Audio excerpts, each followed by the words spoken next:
Ethan set the mug down and moved toward the entryway, his mind already running through possibilities. Emergency in the building, wrong apartment, some drunk who couldn't find their own place.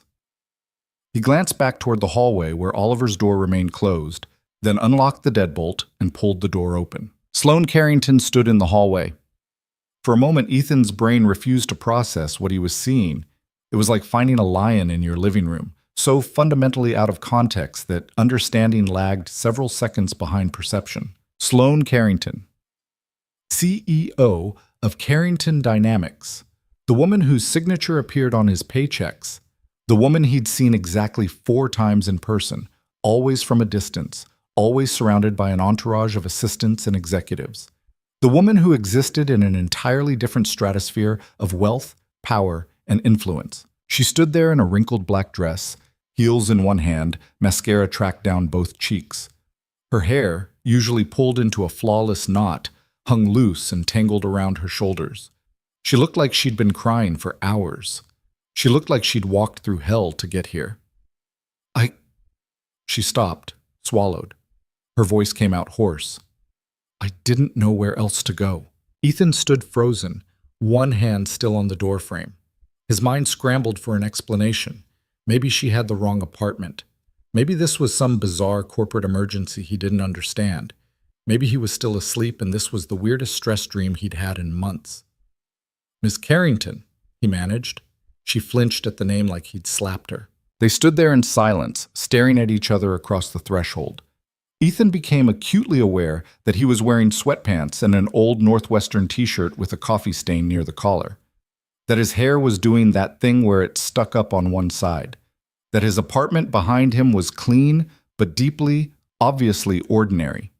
IKEA furniture, dishes in the drying rack, Oliver's backpack on the floor by the couch. Can I? Sloane's voice cracked. She closed her eyes, took a breath. Can I come in? Every rational instinct Ethan possessed screamed no. This was his boss, not his direct supervisor. He worked 3 levels below her line of sight, but the person at the very top of the organizational chart. You didn't invite the CEO into your home at 5 in the morning. You didn't get involved in whatever crisis had brought her here looking like her life had just detonated. You said something polite and professional, you offered to call someone for her, and you closed the door on whatever mess this was before it became your mess too. But she looked so broken standing there, so completely unlike the polished, untouchable figure he'd glimpsed in meetings and company-wide emails. Ethan stepped back and opened the door wider. Sloane walked past him into the apartment, and he caught the faint smell of expensive perfume mixed with something else. Wine, maybe, or champagne. She stopped in the middle of his living room and just stood there, clutching her heels, staring at nothing. Ethan closed the door, locked it, turned to face this impossible situation. Do you want to sit down? He offered. Sloane looked at the couch like she'd forgotten what furniture was for. Then she moved toward it, lowered herself onto the edge of the middle cushion, and set her heels on the floor with exaggerated care, like she was concentrating very hard on this simple task. Ethan remained standing near the kitchen, maintaining distance, still trying to understand what was happening. Should I call someone? He asked. Your assistant? Security? No. The word came out fast and sharp. Please, no one. I needed... She pressed both hands to her face. Her shoulders started shaking. Ethan had exactly 0 experience with this. Comforting a crying 3-year-old when he scraped his knee? Sure. Handling Oliver's meltdown when his favorite stuffed animal went missing? He'd developed a whole system. But a CEO breaking down in his living room before dawn? No frame of reference whatsoever. He did the only thing that made sense. He went to the kitchen, poured a glass of water, and brought it to her. Sloane took it without looking up, drank half of it in one go, set it on the coffee table with a shaking hand. Thank you, she whispered. Ethan sat down in the armchair across from the couch, close enough to be helpful, far enough to not crowd her. He waited. The radiator clanked. Somewhere down the hall, a neighbor's alarm went off, muffled through walls.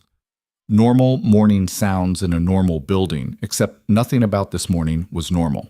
I was at a gala, Sloane said finally, still not looking at him. Corporate donors, board members, everyone who matters. I gave a speech about innovation and sustainable growth and strategic partnerships. I smiled for 300 photos. I shook hands until my wrist hurt. She laughed, but there was no humor in it. And then I went out onto the balcony to get some air, and I couldn't go back in. I couldn't smile one more time. I couldn't pretend one more second that any of it mattered. She looked up at him then, and Ethan saw something in her eyes that he recognized. The same hollow exhaustion he'd felt in the weeks after Sarah died, when everyone kept telling him how strong he was, how well he was handling it, and all he wanted was permission to fall apart. I left, Sloane continued, walked out, didn't tell anyone, just got in my car and started driving. She gestured vaguely at herself. I don't even remember deciding to come here. Your address was in my head, from the employee directory. And I was outside your building, and I thought. She stopped, shook her head. I don't know what I thought. Ethan tried to imagine it. Sloane Carrington, in her gala dress, driving through Chicago at 4 a.m, ending up outside the apartment of someone she'd never spoken to. It should have been creepy. It should have been concerning. Instead, it just seemed desperately sad.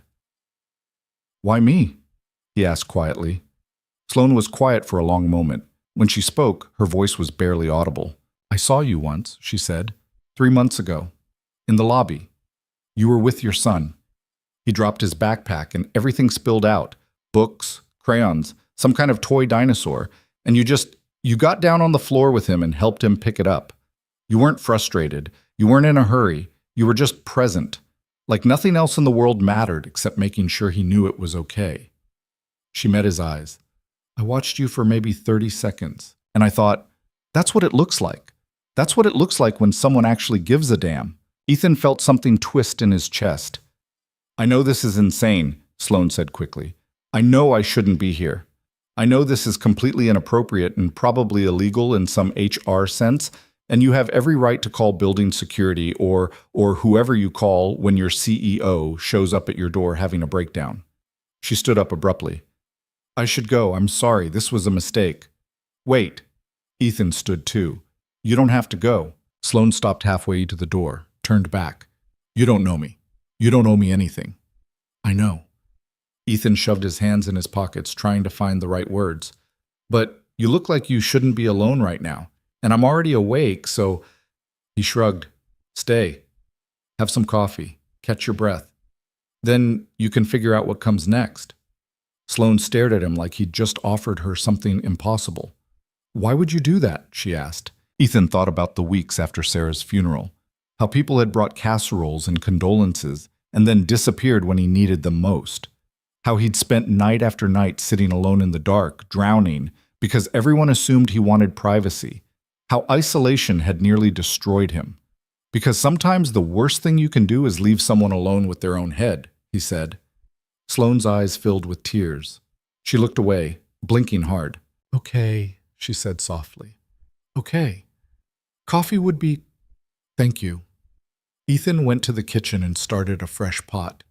Sloane drifted over to the window, keeping her distance, keeping herself separate. She looked small standing there, despite the expensive dress and the reputation that preceded her.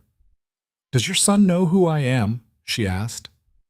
Oliver's 6. He knows I work at Carrington Dynamics, but corporate hierarchies aren't really on his radar yet. That must be nice. The coffee maker gurgled. Ethan pulled 2 mugs from the cabinet, one with a faded university logo, one with a cartoon dinosaur that Oliver had insisted he buy. How do you take it? He asked. Black, usually. Sloane paused. Actually, do you have cream? And sugar? I haven't had it that way in 15 years, but right now I don't want to taste anything bitter. Ethan added cream and 2 sugars to 1 mug, left the other black for himself. He handed her the dinosaur mug without thinking about it. Sloane looked down at the cartoonish T-Rex and something in her expression cracked. She laughed, a real laugh this time, startled and slightly hysterical. This is the most surreal night of my life, she said. Morning, Ethan corrected. Technically. Morning. She took a sip of coffee, closed her eyes. Oh, that's good. Why does this taste better than the $4 artisan pour-over my assistant gets me every day? Because you're drinking it in Sweatpants Optional Company instead of a boardroom. Sloane opened her eyes and looked at him, really looked at him, for the first time since she'd arrived. Ethan felt exposed under that gaze, like she was cataloging every detail. The tired lines around his eyes, the calluses on his hands from the weekend carpentry projects he used to decompress, the way he held his coffee mug with both hands because somewhere along the line that had become a comfort ritual. "You lost someone," she said. It wasn't a question. Ethan's throat tightened. "My wife. 3 years ago. Cancer. I'm sorry." "Me too." They stood there in the kitchen, two strangers drinking coffee in the gray light before dawn, connected by nothing except this strange, fragile moment. "I'm not supposed to be the one falling apart," Sloane said quietly. "I'm the one who fixes things, who makes the hard calls, who holds it together when everyone else is panicking." She set her mug down on the counter. "But I'm so tired. I'm so tired of being the strong one, the certain one, the one who always knows what to do next." "So stop," Ethan said. Sloane looked at him like he'd suggested she sprout wings and fly. "It's not that simple, isn't it? For one morning, stop being the CEO. Stop being whoever they need you to be. Just be tired, be uncertain, be someone who doesn't have all the answers. And then what? Then nothing. You're just a person having coffee at 5:30 in the morning. No performance required." Sloane picked up her mug again, cradling it in both hands the same way he did. She stared down into it like she might find answers floating in the cream. "I don't remember the last time I was just a person," she admitted. "Well," Ethan said, "you picked a good place to practice. My standards are pretty low." That got another small smile from her. Progress. They drank their coffee in silence for a while. Comfortable silence, somehow. The kind that didn't need filling. At 5:47, Ethan heard Oliver's door open down the hall. Small footsteps padded toward the bathroom. The toilet flushed. Water ran. More footsteps, heading toward the kitchen. "Dad?" Oliver appeared in the doorway, rubbing his eyes. He wore dinosaur pajamas and his hair stuck up in 5 different directions. "You're up early?" Then he saw Sloane and stopped. Ethan watched Oliver process the presence of a strange woman in their kitchen, saw his son's sleepy confusion shift to curiosity. "Hi," Oliver said. "Hi," Sloane replied. She sounded almost nervous. "I'm Oliver." "I'm Sloane." "Are you Dad's friend?" Sloane glanced at Ethan, a question in her eyes. He gave a small nod. "Yes," she said. "I'm your dad's friend." "Oh, okay." Oliver accepted this with the easy logic of 6-year-olds. "Can I have cereal?" Ethan moved to the cabinet and pulled out the box of off-brand Cheerios. Oliver climbed onto his usual stool at the counter, and Ethan poured cereal and milk into a bowl with practiced efficiency. Sloane watched this whole interaction with an expression Ethan couldn't quite read, something between fascination and pain. "Do you have kids?" Oliver asked her, mouthful of cereal. "Chew first, buddy," Ethan reminded him automatically. Oliver chewed, swallowed, repeated the question. "No," Sloane said, "I don't." "Why not?" "Oliver," Ethan started. "It's okay." Sloane set down her mug. "I never made time for it. I was always too busy with work." "That's sad," Oliver said with the brutal honesty of childhood. "Work is boring. Kids are fun." Sloane laughed, and this time it sounded almost genuine. "You make a compelling argument." Oliver went back to his cereal, the topic already forgotten. Ethan caught Sloane's eye and shrugged apologetically. She shook her head. No apology needed. At 6:15, Ethan started the morning routine, cleaned up Oliver's bowl, made sure his backpack was ready for school, found the permission slip that needed signing and added it to the folder, all the small, mundane tasks that made up the architecture of their lives. Sloane stayed in the kitchen, out of the way, but watching everything. When Ethan looked over, she had her arms wrapped around herself, holding her own elbows. By 6:30, Oliver was dressed and ready. Backpack on, shoes tied, jacket zipped. "We have to leave for school in 10 minutes, Ethan told him. "Go brush your teeth." Oliver ran off down the hall. Ethan turned to Sloane. "I have to do the school run," he said. "You're welcome to stay here, or I can call you a car. Or, can I come with you?" The words came out fast, almost desperate. "I know that's weird. I know this whole thing is weird. But I don't want to go back to my life yet. I just want—" She stopped. "I don't know what I want." Ethan should have said no, should have drawn a line, should have protected the boundary between his private life and this surreal intrusion. Instead, he said, "Okay, But we're walking. It's only 4 blocks. Sloane looked down at her bare feet, her evening dress, her complete lack of weather-appropriate clothing. I have sweats you can borrow, Ethan offered, and sneakers if you don't mind them being too big, unless you want to walk 4 blocks in Chicago in November wearing that.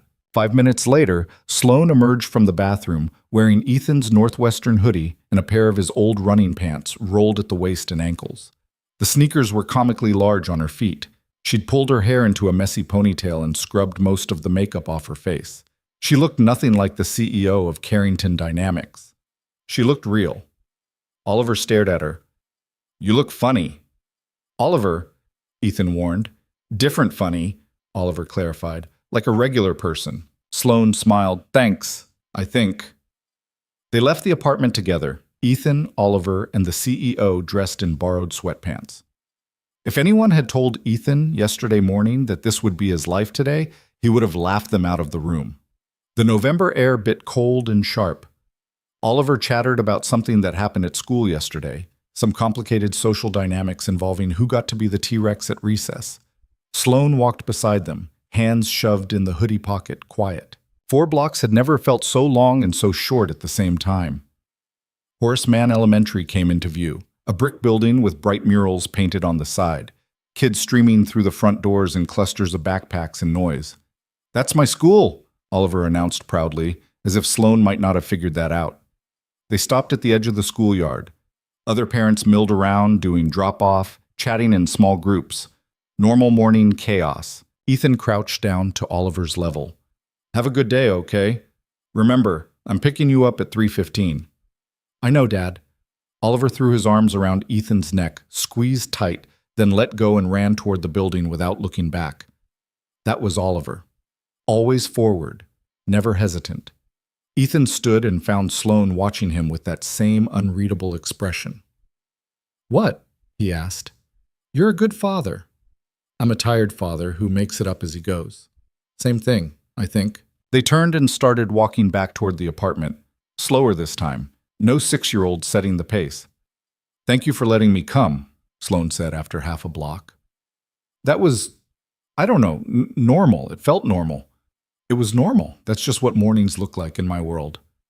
I don't think I've had a normal morning in 10 years. They walked another block in silence. Ethan watched her from the corner of his eye. She moved differently than she had a few hours ago, less tightly wound, less like she might shatter. What happens now? She asked as they approached his building. Ethan stopped on the sidewalk.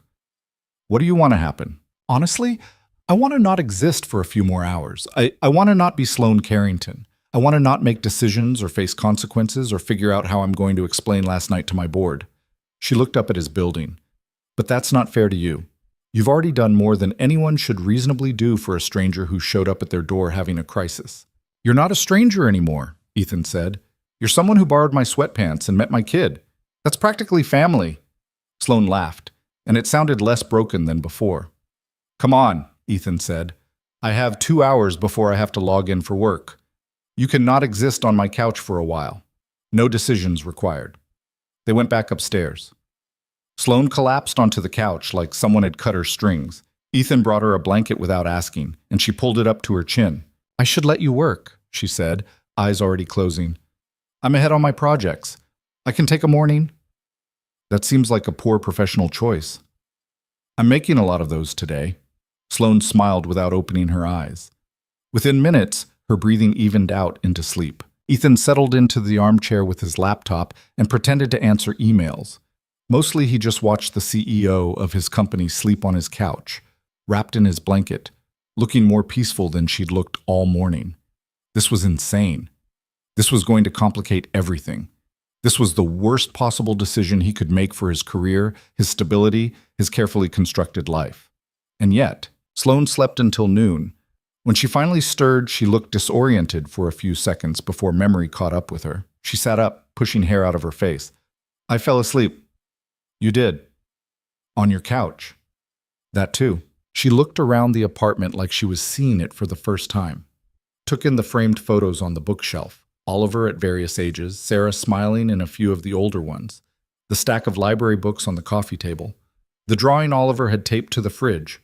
All purple dinosaurs and scribbled suns. This is a nice life, she said quietly. It's a small life. Small doesn't mean less. Sloane folded the blanket with careful precision, setting it on the arm of the couch. I should go. I've imposed enough. You haven't imposed. I showed up at your door at 5 in the morning and cried on your furniture. Yeah, but you also made Oliver laugh, which is pretty much the price of admission around here. Sloane stood, smoothed down the borrowed sweatpants. I should change back. Give you your clothes. Keep them, Ethan said. I've got plenty. I can't walk into my building wearing this. So don't. Call your assistant. Have them bring you something. Take whatever time you need to be ready to go back. Sloane stared at him. Why are you being so kind to me? Ethan thought about all the ways he could answer that. Because she looked like she needed it. Because he remembered what it felt like to be drowning. Because something about her desperation at dawn had cracked something open in him that had been sealed shut for 3 years. Because you knocked on my door, he said finally, and I opened it. Sloane's eyes filled with tears again. She blinked them back. I don't know how to do this, she admitted. Whatever this is, I don't know how to be vulnerable. I don't know how to accept help. I built my entire life on not needing anyone. You don't have to figure it all out right now. You just have to get through today. And tomorrow? Tomorrow can wait. Sloane pulled out her phone, the first time Ethan had seen her look at it all morning. The screen lit up with notification after notification. Missed calls, text messages, email alerts, the entire world trying to reach her.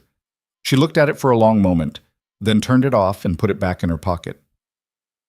Can I ask you something? She said. Sure.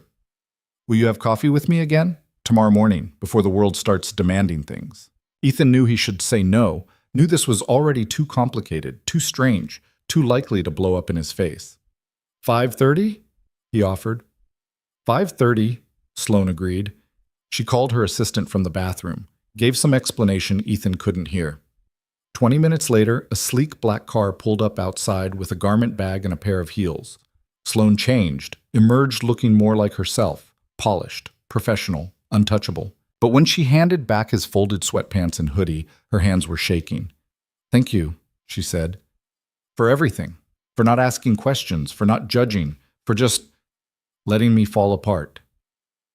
Anytime, Ethan said, and meant it. Sloane left. The apartment felt emptier without her. Ethan stood in the middle of his living room, holding his sweatpants, trying to process what had just happened. His phone buzzed with a calendar reminder. Staff meeting in 30 minutes. He had to go back to work. Had to pretend this morning hadn't happened. Had to sit through presentations and status updates and act like the CEO hadn't just slept on his couch. His phone buzzed again. A text from an unknown number. Thank you for opening the door. Ethan stared at it for a long time. Then he saved the number and went back to his normal life, knowing it wasn't quite normal anymore. The next morning, at 5:30 exactly, someone knocked on his door. Ethan opened it. Sloane stood there with 2 cups of expensive coffee and a fragile smile. Hi, she said. Hi, Ethan replied. She came in, and they sat at his kitchen table in the early morning quiet, drinking coffee and saying very little, because sometimes the point wasn't conversation. It became a routine. Every morning at 5:30, Sloane would knock. Ethan would let her in. They'd drink coffee and talk about nothing important. Weather, books, the weird news stories that only surfaced at dawn. Oliver would stumble out eventually, accept Sloane's presence with the easy adaptability of children, eat his cereal, and chatter about school. At 6:30, they'd walk Oliver to school. At 7, Sloane would leave for her office, and Ethan would start his workday, and they'd both pretend this wasn't happening.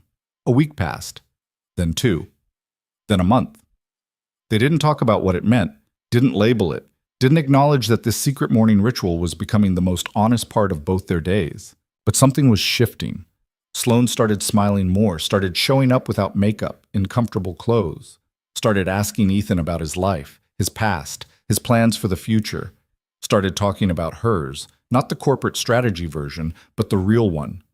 The loneliness, the pressure, the growing sense that she'd built an empire and forgotten to build a life. And Ethan, careful, cautious Ethan, who hadn't let anyone close since Sarah died, started looking forward to 5:30 a.m. Started setting out 2 mugs instead of 1. Started noticing how Sloane's whole body relaxed when she walked into his apartment, like she was finally allowed to stop performing. One morning in early December, Oliver asked the question Ethan had been avoiding. "Is Sloane your girlfriend?" They were at the breakfast table. Sloane had just arrived, coffee in hand, snowflakes melting in her hair. She froze. Ethan froze. Oliver munched his cereal, oblivious to the weight of what he'd just asked. "We're friends," Ethan said carefully. "But you like her, right? Like her?"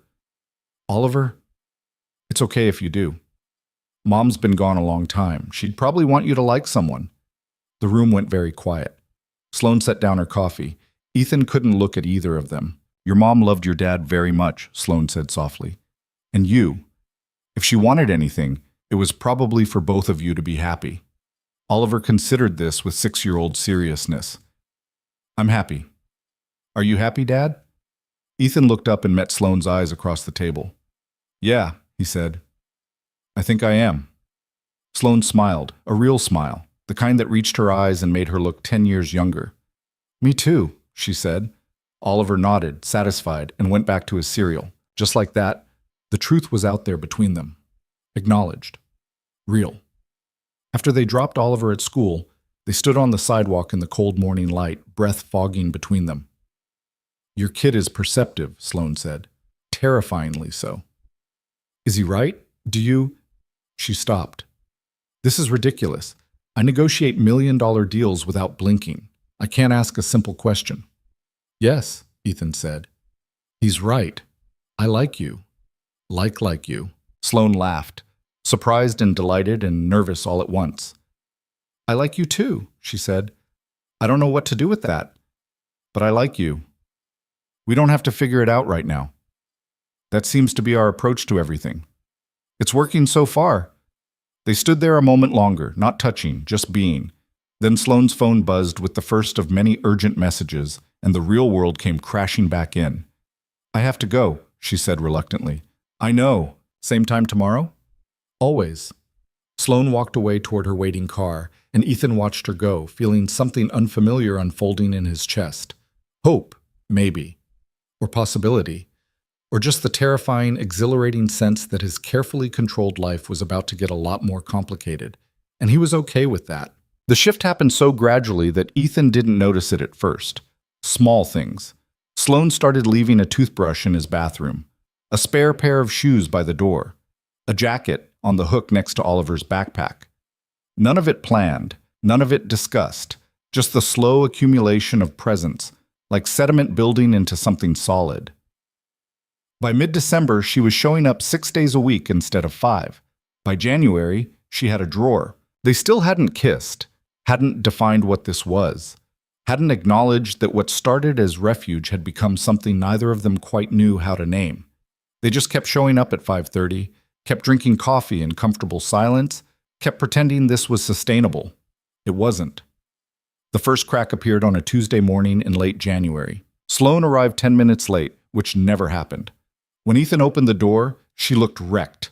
Not the broken way she'd looked that first morning, but exhausted in a bone-deep way that suggested she hadn't slept at all.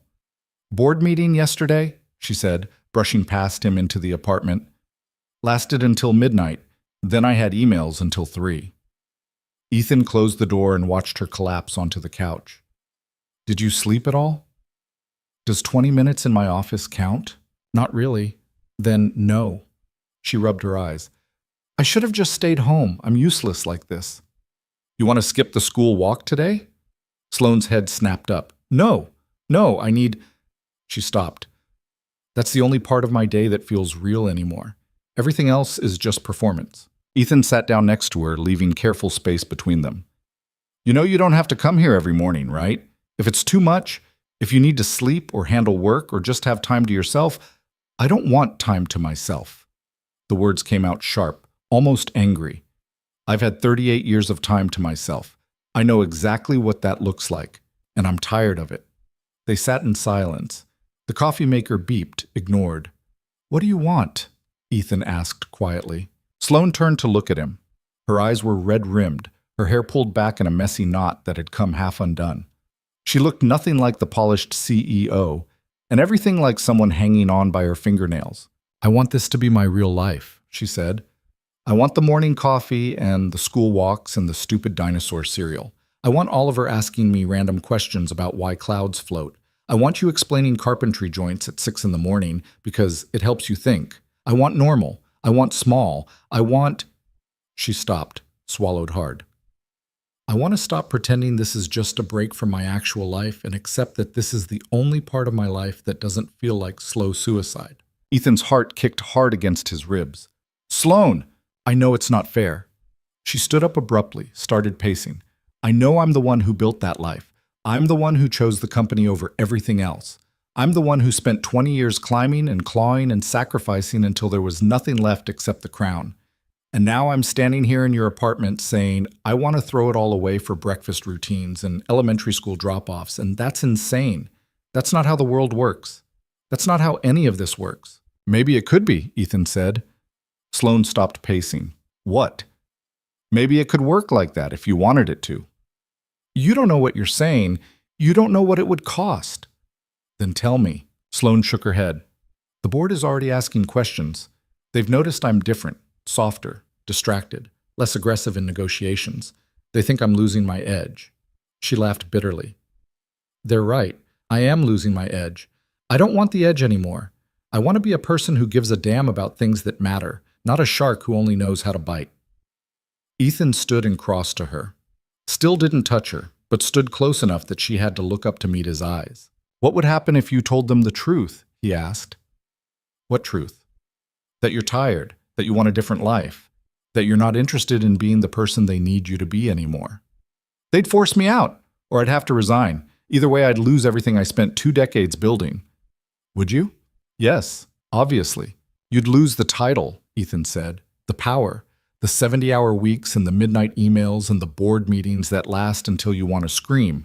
You'd lose all of that. But what would you keep? Sloane stared at him. This, Ethan continued, you'd keep this. The mornings, the coffee, the walks, Oliver asking you why gravity works. You'd keep the parts of your life that actually make you want to be alive. That's not enough to build a life on. Isn't it? I built one. You didn't have a choice. Your wife died. You had to rebuild. And you're dying, Ethan said quietly. Slowly. One board meeting at a time, one performance at a time, one day at a time of pretending to be someone you're not. So yeah, maybe it's different, but the choice is the same. Keep going until there's nothing left, or burn it down and find out who you are without the crown. Sloane's eyes filled with tears. She didn't let them fall. I'm scared, she whispered. I know. What if I give it all up and it's not enough? What if I leave and I'm still empty? What if this... She gestured around the apartment. What if this is just a fantasy I'm using to avoid the real problem, and the real problem is me? Ethan reached out then, took her hand. First time he'd touched her beyond the accidental brush of fingers passing coffee mugs. Her hand was cold, shaking. You're not the problem, he said. The problem is that you've been trying to be everything to everyone except yourself. And yeah, maybe this is a fantasy. Maybe it won't work. Maybe you'll try the quiet life and hate it. But at least you'll know. At least you'll have tried. Sloane looked down at their joined hands. I don't know how to be just a person. I've been the CEO for so long, I don't remember what else I am. Then we'll figure it out, together. Why would you do that? Why would you sign up for this mess? Ethan squeezed her hand gently. Because I opened the door. And I meant it, when I said you could stay. The tears fell then. Sloane made a sound halfway between a laugh and a sob, and then she was stepping forward, closing the distance, wrapping her arms around him like he was the only solid thing in a tilting world. Ethan held her. Let her shake, let her cry, let her fall apart in his kitchen at 5:43 in the morning, while the coffee got cold and the sky outside turned from black to gray. Oliver's door opened down the hall. Sloane pulled back immediately, wiping her eyes. Sorry, she muttered. I didn't mean to... Don't. Ethan caught her wrist gently. Don't apologize for being human. Oliver appeared in the kitchen doorway, took in the scene with a sleepy frown. Are you guys fighting? He asked. No, Ethan said. Then why is Sloane crying? Sometimes people cry when they're not fighting, Sloane said, her voice still rough. Sometimes they cry because they're figuring something out. Oliver processed this with the gravity of a child who'd seen his father cry enough times to understand. He walked over to Sloane and held up his arms. She looked at Ethan, uncertain. "He wants a hug," Ethan translated. Sloane crouched down and Oliver wrapped his small arms around her neck. "It's okay to be sad," Oliver said into her shoulder, like he was reciting something he'd been told 100 times. "Feelings are just feelings. They don't last forever." Sloane's face crumpled. She hugged Oliver tighter and Ethan watched something shift in her expression, some final wall coming down. When Oliver pulled back, he looked very serious. "Do you want cereal? Cereal makes everything better." "Does it?" Sloane asked. "Yeah, Dad says sugar and routine are the foundation of civilization." "I said structure and routine," Ethan corrected. "You definitely said sugar." Sloane laughed, and it sounded lighter than before. "I would love some cereal." They had breakfast together. Normal, mundane, ordinary. Oliver chattered about a project they were doing in class about the solar system. Sloane asked questions, real questions, and listened to the answers like they mattered. Ethan made toast and tried not to think too hard about what had just happened. After Oliver left to get dressed, Sloane turned to Ethan. "I'm going to do it," she said. "Do what?" "Tell the board I want to step back. Not all at once. But transition. Find a successor. Build an exit plan. I don't know what comes after yet, but I know I can't keep doing this." "You're sure?" "No, but I'm doing it anyway." Ethan nodded. "Okay.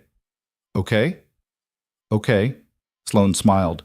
"You're not going to try to talk me out of it? Give me reasons why it's a terrible idea?"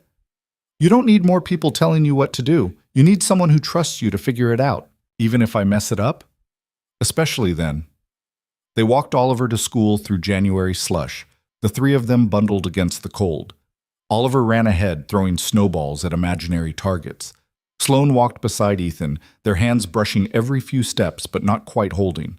At the schoolyard gate, Oliver turned back. "Sloane, are you coming to my planet presentation next week?" Sloane glanced at Ethan. He gave a small shrug. "Your call." "What day?" she asked. "Thursday, at 2. I'll be there." "Promise?" "Promise." Oliver grinned and ran off toward his friends.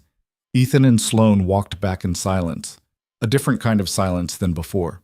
Heavier, more aware. "I've never promised a kid anything before," Sloane said. "You'll keep it." "How do you know?" "Because you showed up every morning for 3 months even when it was hard. You don't break the promises that matter." They reached his building. Sloane stopped on the sidewalk, the moment of decision visible on her face. "I should go," she said. "Face the day. Start the impossible conversation." "You want company? For the board meeting?" She laughed. That would definitely send a message. "I meant moral support. Coffee after. Someone to debrief with when it all goes sideways." Sloane looked at him for a long moment. "You're serious?" "I took the afternoon off." "You did not." "I did. Oliver's presentation is Thursday. Today's Tuesday. I figured you might need a friend." Something in Sloane's expression softened. "I don't deserve you." "Good thing it's not about deserving." She kissed him then, quick and impulsive, barely more than a press of lips, but it sent electricity down Ethan's spine. When she pulled back, she looked as surprised as he felt. "Sorry," she said. "I didn't mean to. I should have asked." Ethan kissed her back. Properly this time, slow and deliberate and certain. When they broke apart, Sloane was smiling. "Okay," she said. "Okay?" "Okay. Coffee after. Debriefing. Moral support. All of it." "It's a date." "Is it?" "I think it might be." Sloane laughed, kissed him once more, then headed for her car. Ethan watched her go, feeling like he'd just stepped off a cliff and discovered he could fly. The board meeting happened at 10. Sloane texted him at 10:47. "They think I'm having a breakdown." Ethan replied, "Are you?" "Maybe. Is it still a breakdown if you know exactly what you're doing? That's called a breakthrough. Feels the same from the inside." At 11:23. "They want me to take a leave of absence. Rest and recover. Translation, get my head straight and come back ready to be the person they need." "What did you say?" "I said I'd think about it. Then I said I wanted to transition to an advisory role within 6 months." Then they all looked at me like I'd announced I was joining the circus. Are you? Joining the circus? Yeah, only if you're coming with me. Ethan smiled at his phone like an idiot. At noon, Sloane showed up at his door in her full corporate armor, tailored suit, perfect hair, heels that could double as weapons, but her eyes were bright. I did it, she said. I actually did it. How do you feel? Terrified, exhilarated, like I just jumped out of a plane without checking if I had a parachute. Do you have a parachute? I have coffee plans and a 6-year-old's planet presentation. That counts, right? Absolutely. They went to a diner 3 blocks away, the kind of place with cracked vinyl booze and coffee that tasted like it had been sitting on the burner since 1987. Sloane looked completely out of place in her $1,000 suit and completely at ease. Tell me what happened, Ethan said. Sloane wrapped her hands around her mug. I told them I was tired, that I'd given the company everything I had, and I didn't have anything left to give, that I wanted to transition out with dignity instead of running myself into the ground. She paused. Richard, he's the board chair. He said I was being emotional, that I was making decisions from a place of burnout instead of strategy. What did you say? I told him he was right, that I was burned out, that I'd been burned out for 5 years, and that maybe emotional decisions were the only honest ones I'd made in a decade. Ethan grinned. Bet he loved that. He looked like I'd slapped him. Then Margaret, she's been on the board since the beginning, she said she'd seen this coming for months, that I'd been different, softer, more hesitant. She asked if there was someone. Ethan's smile faded. What did you tell her? I said yes, that I'd met someone who reminded me what it felt like to be human instead of a machine, that I wasn't apologizing for it. How did that go over? About as well as you'd expect. Half of them think I'm having a midlife crisis. The other half think I'm being manipulated by some gold digger. Ethan laughed. A gold digger, right. I'm really playing the long game with my IKEA furniture and student loan debt. They don't know that. They just know I'm acting irrational. Are you? Sloane met his eyes. Probably. But I don't care anymore. I'm so tired of being rational. Rational got me to the top of a tower with no windows and no air. I want irrational. I want messy. I want real. Real is terrifying. Good. I've been too comfortable with control for too long. They talked for 2 hours. About the transition plan, about what Sloane might do after, about fears and hopes and all the unknowns that came with blowing up your life on purpose. The diner emptied around them, refilled with the lunch crowd, emptied again. They didn't notice. At 2:30, Ethan's phone buzzed with a reminder, Oliver's pickup. I should go, he said reluctantly. Can I come? To pick up Oliver? Yeah, if that's okay, if it's not too much. Ethan reached across the table and took her hand. It's not too much. They picked up Oliver together. He exploded out of the school building with the manic energy of 6-year-olds freed from classroom confinement, saw them both, and ran full speed into Sloane's legs. You're here, he shouted, like he hadn't seen her that morning. I'm here, Sloane confirmed, steadying herself against the impact. Did you have a good day at work? I quit my job. Oliver's eyes went huge. You did? Well, I'm quitting over the next few months. Why? Because I decided I'd rather spend my time doing things I actually enjoy. Like what? Sloane looked at Ethan, then back at Oliver. Like hanging out with you guys. Oliver processed this with the seriousness of a Supreme Court justice. Then he nodded, satisfied. That's a good reason. On the walk home, Oliver held both their hands, swinging between them like a bridge. People looked at them. This makeshift family, obviously new to the configuration. Ethan felt the weight of those looks but didn't care. Sloane squeezed his hand. He squeezed back. At the apartment, Oliver dumped his backpack and immediately started building something elaborate with blocks. Ethan made hot chocolate. Sloane sat on the floor with Oliver, helping construct what appeared to be a spaceship castle hybrid. Does it have to make sense? She asked, holding up a piece. Nothing makes sense in space, Oliver said confidently. That's why it's cool. Ethan watched them from the kitchen, watched Sloane's careful concentration as she followed Oliver's increasingly complex instructions, watched the way she laughed when the whole structure collapsed, and Oliver declared it a meteor strike, watched her be present, fully present, in a way he suspected she hadn't been in years. His phone rang. Work. He ignored it. It rang again. You should get that, Sloane said, looking up. It can wait. Ethan, it can wait. The phone stopped ringing, started again 30 seconds later. It's clearly important, Sloane said. Ethan sighed and answered. This is Ethan. Hale, it's Morrison, his manager, sounding stressed. We have a situation. The Dalton contract fell through. Clients threatening to pull everything. We need all hands on deck to salvage this. I'm off this afternoon. I know, and I'm sorry, but this is critical. Matthews is already on a call with legal, and we need your technical specs to make the case. Ethan looked at Oliver and Sloane on the floor, at the hot chocolate cooling on the counter, at the life he'd built in this small, careful space.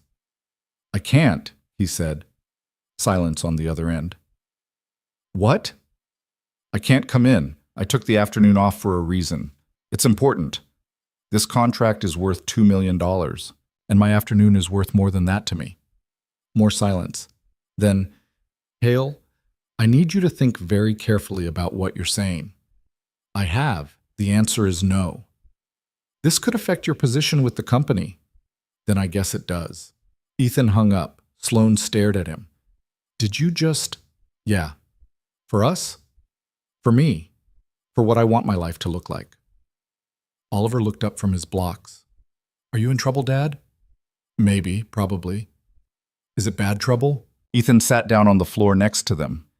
I don't know yet, but it felt like the right choice. Oliver accepted this and went back to building. Sloane kept staring. You didn't have to do that, she said quietly. Yes, I did. You're not the only one who's been sleepwalking through a life that doesn't fit anymore. I've been playing it safe for 3 years, doing exactly what's expected, never taking risks. And I'm tired of it. I want to build something that matters, not just maintain something that pays the bills. What if they fire you? Then I find something else, something better.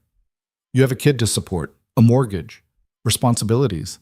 I know, but I also have skills and experience and enough in savings to make it through a rough patch. And more importantly, I have a 6-year-old who's watching me to learn how to be a person.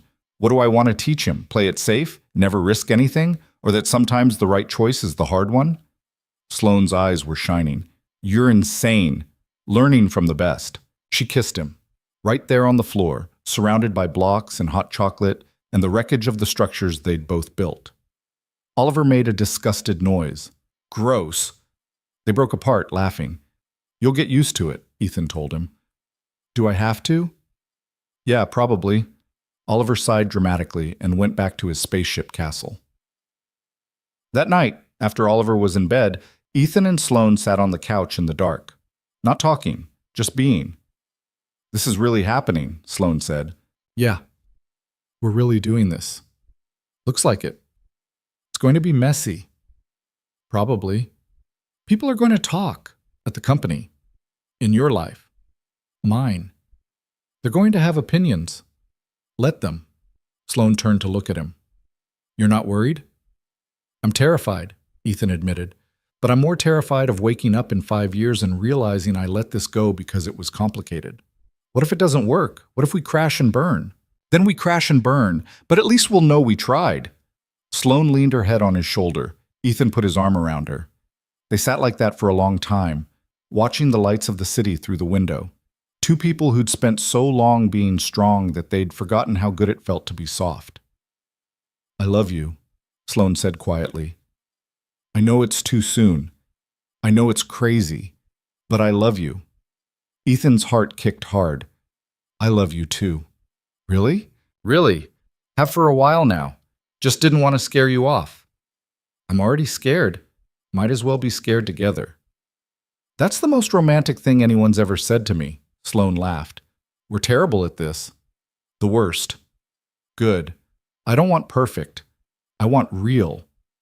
Then you're in the right place. Thursday came too fast. Ethan's phone stayed silent. No callback from Morrison, no summons to HR. Just ominous quiet. He tried not to think about it. At 1:45, he and Sloane walked into Oliver's classroom. It smelled like crayons and kid sweat and possibility. Parents clustered around tiny desks while children bounced with nervous energy. Oliver saw them, and his whole face lit up. "You both came!" "We promised," Sloane said. The presentation was chaos. Kids talking over each other, forgetting their lines, holding up poster boards upside down. Oliver's turn came, and he stood in front of the class with a model of Jupiter made from a painted soccer ball. "Jupiter is the biggest planet," he said solemnly. "It has a storm that's been going for hundreds of years. Scientists don't know why it won't stop. Maybe the planet just likes being stormy." The teacher tried to add educational context, but Oliver was already holding up his soccer ball with pride. Ethan glanced at Sloane. She was wiping her eyes. "You okay?" he whispered. "I've never been to one of these before. A kid's school thing. What do you think?" "I think I've been missing everything that matters." After the presentation, Oliver dragged them both over to meet his teacher, Mrs. Patterson, a woman in her 50s with kind eyes and chalk dust on her cardigan. "You must be Oliver's parents," she said. "I'm his dad," Ethan said. "This is Sloane. She's—" He paused, unsure how to finish. "I'm his friend," Sloane said, then quieter. "I'm hoping to be more than that." Mrs. Patterson smiled. "Oliver talks about you both all the time. It's clear he's very loved." Walking out of the school, Oliver between them again, Ethan felt something settle in his chest. This was right. Messy and uncertain, and definitely not what anyone would have predicted, but right. His phone buzzed. "Morrison. We need to talk. Tomorrow." 9 a.m. Ethan showed Sloane the message. "Tomorrow, we find out if I still have a job," he said. "Are you ready?" "No, but that's never stopped me before." That night, after Oliver fell asleep, they stayed up talking about contingency plans. What Ethan would do if he got fired. What Sloane would do as her transition accelerated. How they'd navigate the reality of their relationship once it went from secret morning ritual to public knowledge. "I should probably move out of your apartment," Sloane said. "I mean, not that I live here, but I should stop showing up every morning." "Why?" "Because when this goes public, and it will, people need to see that we're serious. That this isn't just me hiding at your place while I figure my life out. Where will you go?" "I have a penthouse I haven't slept in for 3 months. Might be time to remember what it looks like." "I'll miss you at 5:30. "I'll miss being here." They were quiet for a moment. "What if we didn't hide?" Sloane asked. "What do you mean?" "What if we just told people? Your work, mine. What if we stopped treating this like something shameful and just owned it?" "You want to go public with this? Now?" "I'm stepping down anyway. You might get fired tomorrow. What do we have to lose?" Ethan thought about it. About the whispers and the judgment and the inevitable complications. About Oliver having to answer questions. About his parents finding out he was dating his CEO. About all the ways this could go sideways. Then he thought about hiding Sloane. About pretending the best thing in his life didn't exist. About teaching Oliver that love was something you kept secret. "Okay," he said. "Let's do it." "Really?" "Really. We're already jumping off the cliff. Might as well jump together." Sloane kissed him, and it felt like a promise. The next morning, Ethan walked into Morrison's office at exactly 9. His manager sat behind his desk looking tired and annoyed in equal measure. "Sit down, Hale." Ethan sat. "Do you want to explain what happened on Tuesday?" "I prioritized my personal life over a work emergency." "You hung up on me." "I did." Morrison leaned back in his chair. "You've been with this company for 7 years. Never a problem, never a complaint, model employee. And then suddenly you're refusing direct orders and hanging up on your supervisor." "It wasn't sudden. I've just been better at hiding it before." "Hiding what?" "That I don't want this life anymore. That I'm tired of treating my family like an afterthought. That there are things more important than a $2 million contract." Morrison stared at him. "Are you resigning? Are you firing me?" "I don't know yet. That's what this meeting is supposed to determine." Ethan took a breath. "Then I'll make it easy for you. I want to transition to part-time, 30 hours a week max. No more emergency availability. No more sacrificing my evenings and weekends. I'm good at my job, and I'll keep being good at it, but not at the expense of everything else." "That's not how this works." "Then I quit." The words hung in the air between them. Morrison's expression shifted. "You're serious?" "Completely." "What changed?" I fell in love with someone who taught me what it looks like to choose yourself, and I decided I wanted to live like that too. Morrison was quiet for a long moment, then he sighed. 25 hours, flexible schedule, but you're taking a pay cut and you're giving up any chance at promotion. Ethan blinked. What? You heard me. 25 hours, flexible schedule. I'll sell it to HR as part of our work-life balance initiative. But if you ever hang up on me again, we're having a different conversation. Thank you. Don't thank me. I'm losing a full-time employee over this. But I've also watched you slowly disappear over the past 3 years, and frankly, I prefer you alive. Morrison stood up. Now get out of my office and go be with whoever made you remember how to be a person. Ethan left the building in a daze, called Sloane before he even reached his car. I still have a job, he said when she answered. You do? Part-time, flexible hours. I'm taking a pay cut, but I still have a job. Sloane laughed, bright and relieved. We're doing this. We're actually doing this. Yeah, we are. I'm terrified. Me too. Good. Let's be terrified together. The news broke on a Wednesday in early March, not with a press release or a formal announcement, but with a photograph. Someone on the Carrington Dynamics board had leaked it to the business press. The image showed Sloane and Ethan leaving Oliver's school, her hand in his, both of them laughing at something Oliver had said. The headline read, Carrington CEO's Mystery Man, Single Father, Employee Sparks Questions About Leadership Judgment. Ethan's phone started ringing at 6:47 a.m. He ignored the first 3 calls, then checked the news alert that came through at 6:52. We're famous, he said, showing Sloane the screen. She'd spent the night, something that was happening more often now. They'd stopped pretending she was just visiting. Her clothes hung in his closet next to his. Her coffee mug had a permanent spot in the cabinet. Sloane took the phone, read the article, and her face went carefully blank. The CEO mask sliding into place. They called you my mystery man, she said. Like you're some kind of scandal. Aren't I? You're the best thing that's happened to me in 20 years. If that's a scandal, then fine. Oliver wandered into the kitchen, still in pajamas, hair sticking up, at angles that defied physics. Why is everyone looking at their phones? He asked. Ethan and Sloane exchanged glances.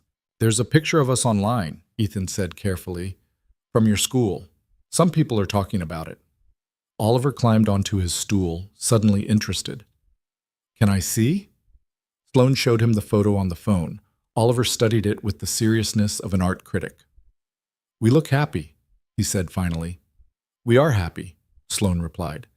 Then why does Dad look worried? Because the article continued below the photo, Ethan thought, because it questioned Sloane's judgment and suggested impropriety, because it painted him as either a gold digger or a fool, and he wasn't sure which was worse, because their quiet private refuge had just been dragged into public view and nothing would be the same after this. Because sometimes good things are also complicated, Ethan said instead.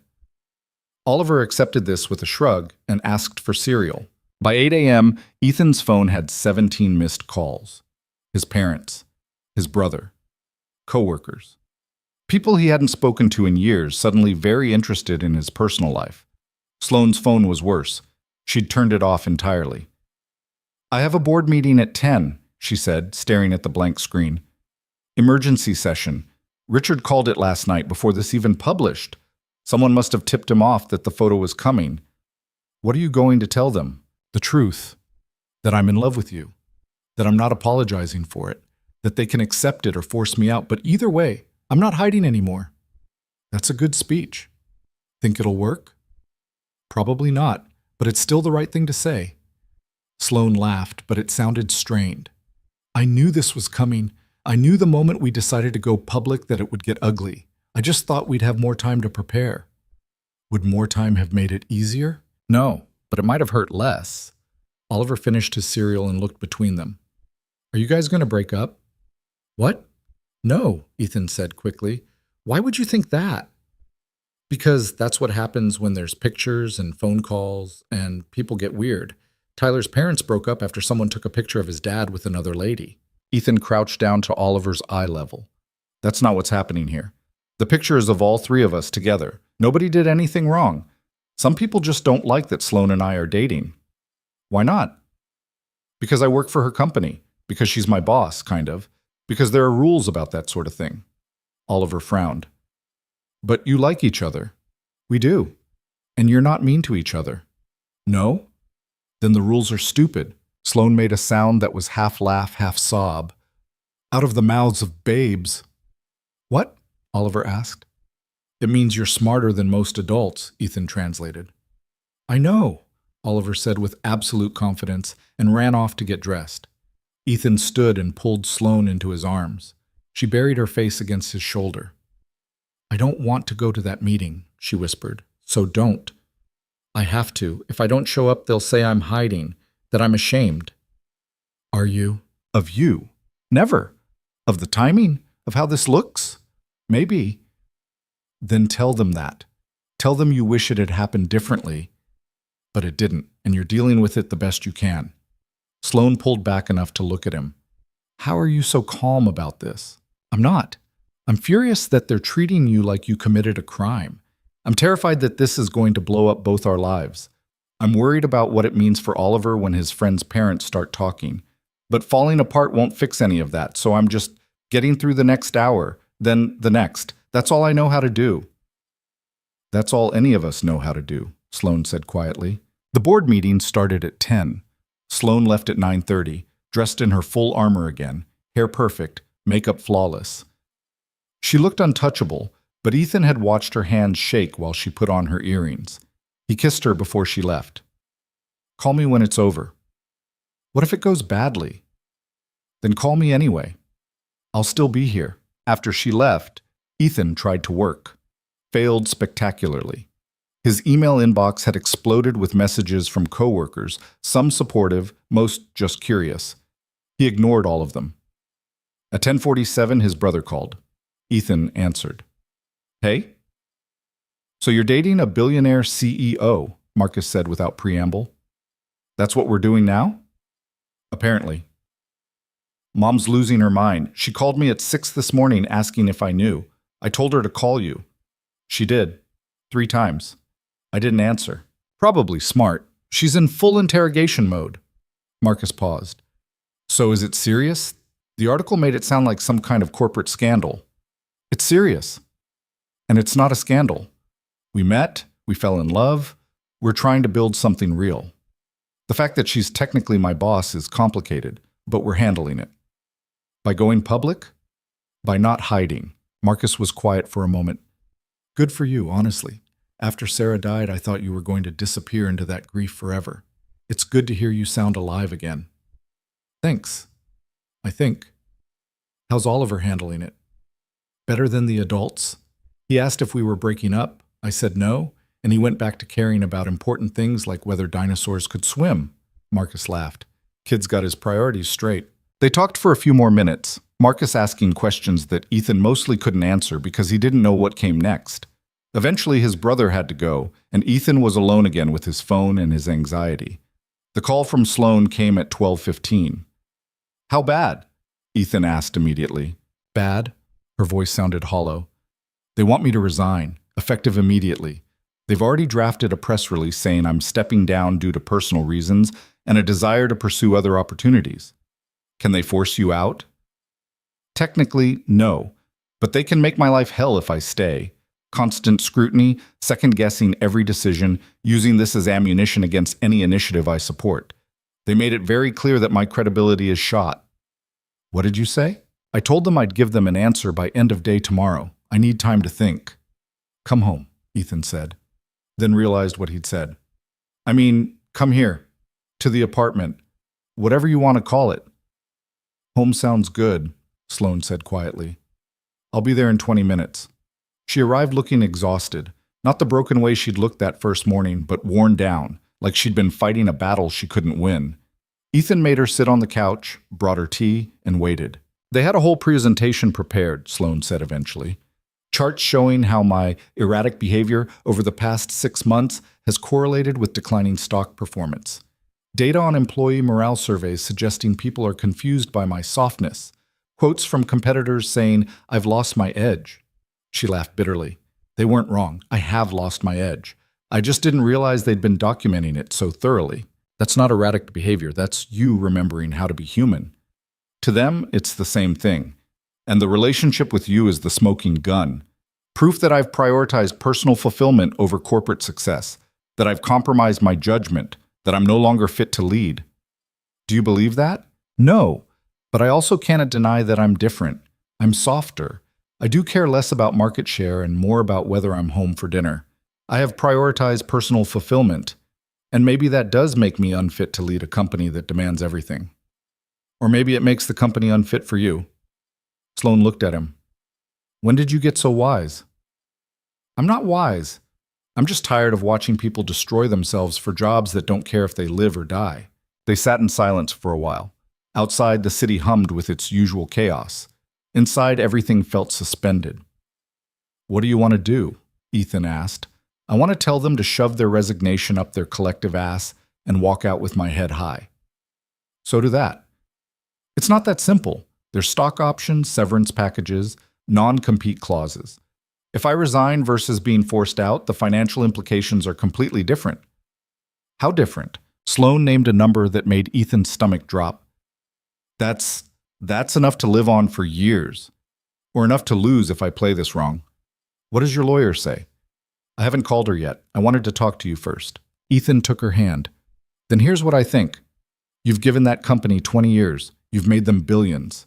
You've sacrificed relationships, health, happiness, everything. They owe you that severance package. They owe you a graceful exit. And if they're trying to bully you into leaving without it, then you fight.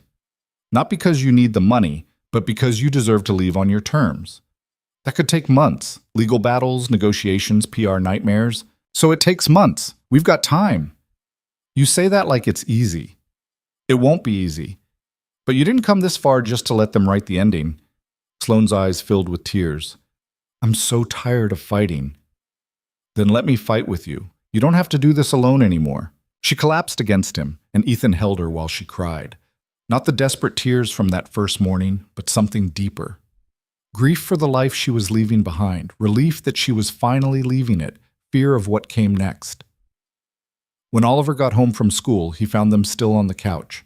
Sloane had cried herself out and fallen asleep against Ethan's shoulder. Ethan had one arm around her, the other holding a book he'd been trying to read. Is Sloane sick? Oliver whispered. Just tired, Ethan whispered back. Should we be quiet?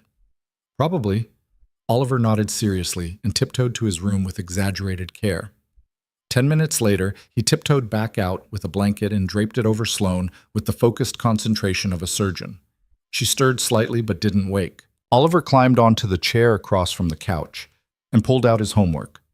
For the next hour, they existed in peaceful silence. Ethan reading, Oliver working on math problems, Sloane sleeping. At 5:30, Sloane woke up disoriented. What time is it? 5:30, Ethan said. I slept for 5 hours? You needed it. She sat up, saw Oliver at the table, and her expression softened. Hey, kiddo. Hi, are you feeling better? Yeah, much better. Good. Dad said you were tired from fighting.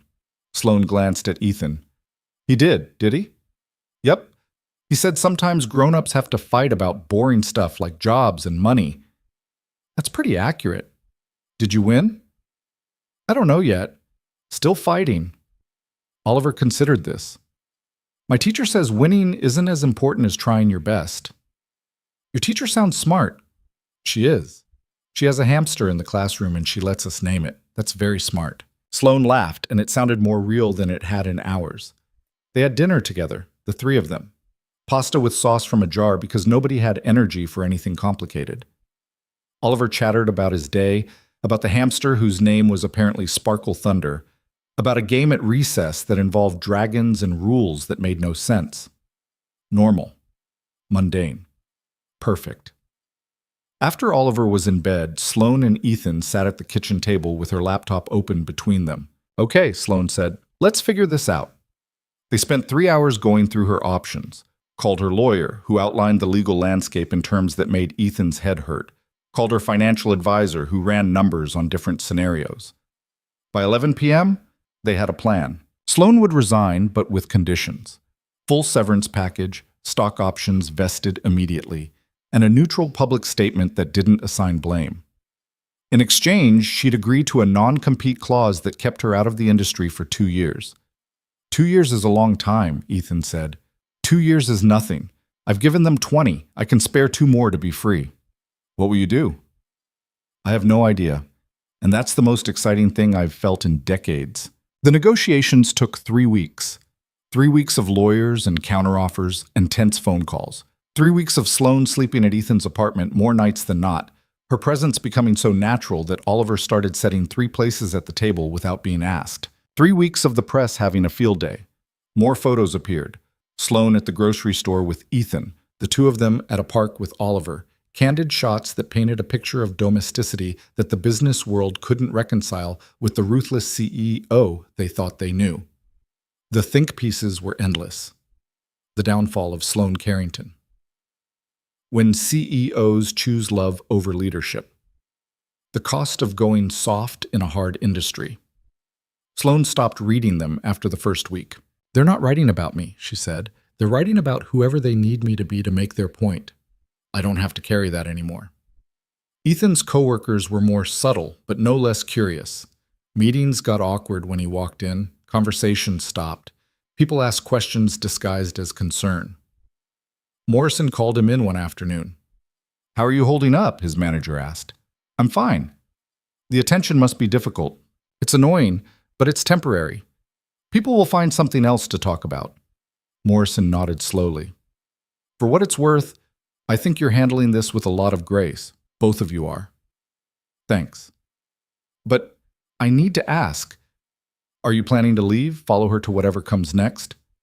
Ethan hadn't thought that far ahead. I don't know. Should I be? No. But people are speculating. I wanted to hear it from you. I like my job. I like the flexibility we worked out. I don't have any plans to leave unless something changes. Fair enough. Morrison paused. And if she starts something new, if she needs people, then I'll cross that bridge when I get to it. On April 3rd, Sloane signed the papers. She walked out of the Carrington Dynamics headquarters for the last time as CEO, and Ethan was waiting on the sidewalk. How does it feel? He asked. Like jumping off a cliff. Are you falling or flying? Ask me in 6 months. They went home. Sloane changed out of her suit and into jeans and one of Ethan's old sweaters. They picked up Oliver from school together, made dinner, did homework, gave Oliver a bath, read him a story. All the small, ordinary tasks that made up a life. After Oliver was asleep, they sat on the couch, Sloane's head on Ethan's shoulder. What now? She asked. Now you breathe, you rest, you figure out who you are when you're not performing. That sounds terrifying. It is. But you're good at terrifying things. Sloane was quiet for a long moment. Then, I want to do something that matters. Not in the corporate sense.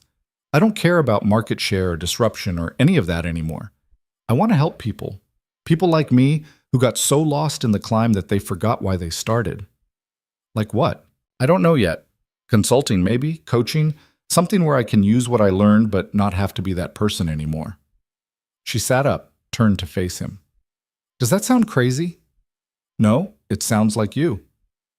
You don't even know who that is yet.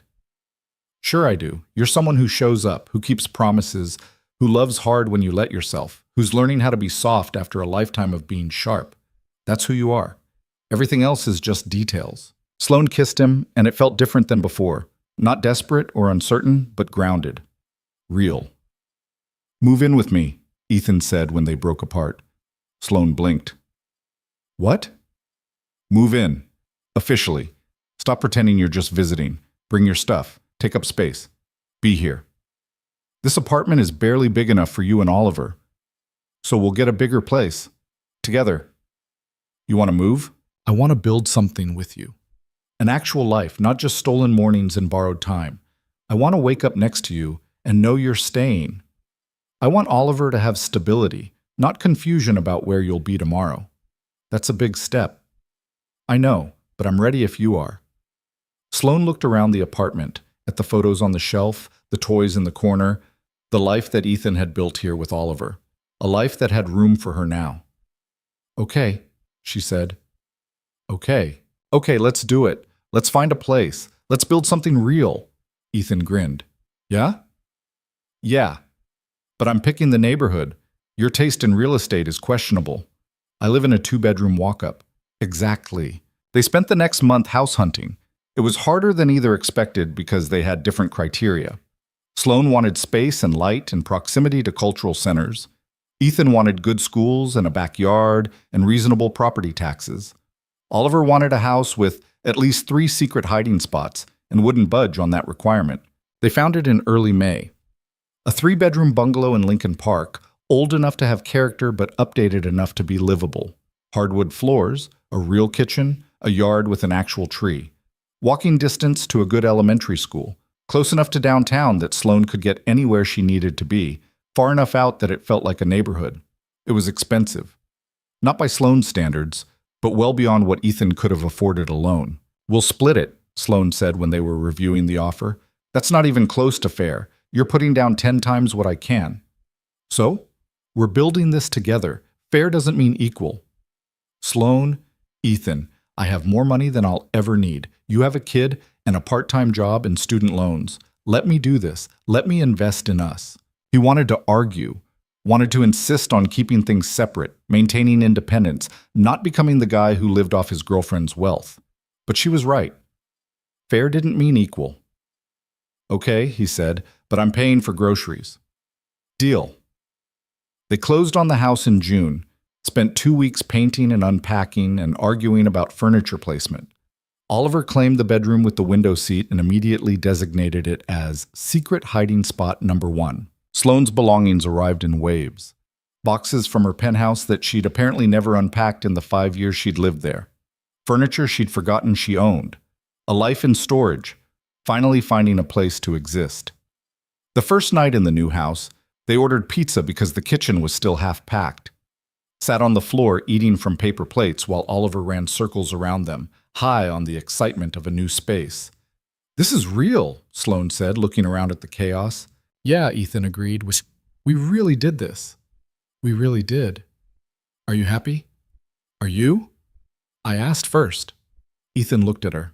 At this woman who'd knocked on his door 6 months ago looking like her world was ending, who'd slowly become part of his world instead. Who made coffee wrong but drank it anyway. Who listened to Oliver's rambling stories with genuine interest. Who'd given up an empire for the chance to be ordinary. Yeah, he said. I'm happy. Me too. Oliver crashed between them, sprawling across both their laps. This house is the best, he announced. We should live here forever. That's the plan, buddy, Ethan said. Good. Can I have another piece of pizza? You've already had 3. But I'm still growing. You said growing kids need nutrition. I don't think pizza counts as nutrition. It has cheese. Cheese is nutrition. Sloan laughed. He's got you there. Ethan sighed and handed Oliver another slice. The kid grinned and ran off to eat it while exploring. You're a terrible influence, Ethan told Sloan. I'm learning from the best. They sat there on the floor of their new house, surrounded by boxes and possibility, and Ethan felt something settle in his chest that he hadn't felt since before Sarah died. Home. Not the place, not the address or the rooms or the mortgage. Just this. This feeling of being exactly where he was supposed to be, with exactly who he was supposed to be with. The summer passed in a blur of settling in. Sloan started working with a career coach, exploring what came next. She had coffee meetings with people in the nonprofit sector, attended workshops on leadership development, slowly built a vision of what her second act might look like. Ethan went back to his part-time schedule, found he was better at his job with the breathing room, picked up some freelance consulting on the side, projects that interested him instead of just paid the bills. Oliver started summer camp and came home every day with elaborate stories about activities that may or may not have actually happened. It was hard to tell. They became a family. Not overnight, not in some dramatic moment of realization. Just gradually, through the accumulation of shared meals and inside jokes and the comfortable rhythm of people learning how to exist together. In early August, Sloan's lawyer called with news. The full board had voted to approve a public statement acknowledging her contributions to the company and wishing her well. Not the neutral statement they'd originally negotiated, but something warmer, almost apologetic. They're covering their asses, Sloan said after hanging up. Stock price has been down since I left. They're trying to repair the narrative. Does it matter? Ethan asked. Not really, but it's nice to have them acknowledge I wasn't the problem. You were never the problem. No, but it took losing everything to figure that out. That night, after Oliver was asleep, they sat on the back porch watching fireflies in the yard. Sloane had her feet tucked under her, wrapped in a blanket despite the warm evening. I've been thinking, she said. Dangerous. She smiled. I want to start something. A consulting practice focused on executive transition, helping people who are where I was, successful on paper, dying inside, figure out how to make a change without destroying their lives. That sounds perfect for you. You think? I think you've got about 20 years of experience in what not to do, and 6 months of experience in what actually works. That's valuable. It won't make me rich. You're already rich. It won't be prestigious. You've had prestigious. How'd that work out? Sloane laughed. Fair point. She was quiet for a moment. I'm scared I'll fail, that I'll build this thing and nobody will care, that I'm not actually good at anything except corporate warfare. Then you'll fail, and you'll try something else, and you'll keep trying until you find what fits. You make it sound simple. It's not simple, but it's possible. That's enough. Sloane leaned her head on his shoulder. How did I get so lucky? You knocked on a door at 5 in the morning. I opened it. Everything else was just showing up. Just showing up, Sloane repeated. I like that. They sat there until the fireflies faded and the temperature dropped enough that even Sloane's stubborn refusal to go inside had to yield to practical reality. Inside, the house was quiet. Oliver asleep in his room, the dishwasher humming through its cycle, all the small sounds of a life being lived. Ethan locked the back door and found Sloane waiting at the bottom of the stairs. Come to bed, she said. It wasn't a question or an invitation, just a statement of fact. This was their life now, their house, their family. Ethan followed her upstairs, and somewhere in the ordinary act of getting ready for bed, brushing teeth, setting alarms, arguing about whether the window should be open, he realized this was it. This was the thing he'd been afraid he'd never have again after Sarah died. Not the same thing. Not a replacement, but something new and real and worth showing up for. Sloane climbed into bed and immediately stole most of the blanket. Ethan stole it back. She laughed and settled against him. Thank you, she said quietly. For what? Opening the door, letting me stay. Not giving up on me when I was a mess. You were never a mess. You were just human. Same thing sometimes. Yeah, Ethan agreed. Wookie, same thing. They fell asleep tangled together, and outside the window, the city hummed on, indifferent to the small miracle happening in this house on this ordinary street. Two people who'd been lost finding each other, a kid getting a family that looked nothing like the traditional model but worked anyway. A life being built from the wreckage of old ones. Not perfect, not easy, but real. And real was enough. The first real test came in September, 3 months after they'd moved into the house. Oliver's school had a parent-teacher night, the kind where you sat in tiny chairs designed for 6-year-olds and pretended your knees didn't hurt. Ethan had been to dozens of these. They were routine, unremarkable. Except this time, Sloane wanted to come. You don't have to, Ethan said when she mentioned it over breakfast. It's usually pretty boring. Mrs. Patterson talks about curriculum standards and shows us finger paintings. I want to be there, Sloane insisted. I want to know what's happening in Oliver's life. I want to be the kind of person who shows up to parent-teacher nights. Oliver looked up from his cereal. Are you my parent now? The question hung in the air like a live wire. Sloane went very still. Ethan could see her processing, trying to find the right answer that wouldn't promise too much or hurt too little. I'm not your mom, Sloane said carefully. Nobody can be that. But I'm someone who loves you and wants to be part of your life. If that's okay with you. Oliver considered this with the seriousness he brought to all important matters. Like a bonus parent. Yeah, like that. Cool. Tyler has 2 bonus parents because his mom and dad both have new partners. He says it means more birthday presents. Ethan choked on his coffee. Sloane's eyes went wide. That's not really how it works, buddy, Ethan managed. But I could still get more presents, right? We'll discuss your mercenary approach to family structure later. Oliver shrugged, accepting defeat, and went back to his cereal. But the question lingered after he left for school. Sloane stood at the kitchen counter, staring at her coffee like it held answers. I overstepped, she said quietly. I shouldn't have said I love him. That's not my place. Do you love him? Of course I do. How could I not? But saying it out loud, claiming that space, Sloane, look at me. She turned, and Ethan saw the fear there. The old fear, the one that had brought her to his door 9 months ago, just wearing a different face. You didn't overstep, Ethan said. You told the truth, and Oliver's okay with it. More than okay. He just wants to know where he stands, and you gave him that. What about Sarah? What about his real mom? Sarah's dead. She's been dead for 4 years. And yeah, Oliver remembers her, and we talk about her, and she'll always be his mom. But loving you doesn't erase that. It's not a competition. It feels like one sometimes, because you're scared. You're scared of taking up space you think belongs to someone else. But Sarah would want Oliver to be loved. She'd want him to have people in his corner. She wouldn't want him to have a hole in his life where a mother should be just because she can't be here to fill it. Sloane's eyes filled with tears. You don't know that. I do. I knew her for 8 years. She was generous and kind and fiercely protective of the people she loved. She wouldn't begrudge Oliver having another person who cares about him. She'd be grateful. How can you be sure? Because when she was dying, one of the last things she said to me was, don't let him grow up lonely.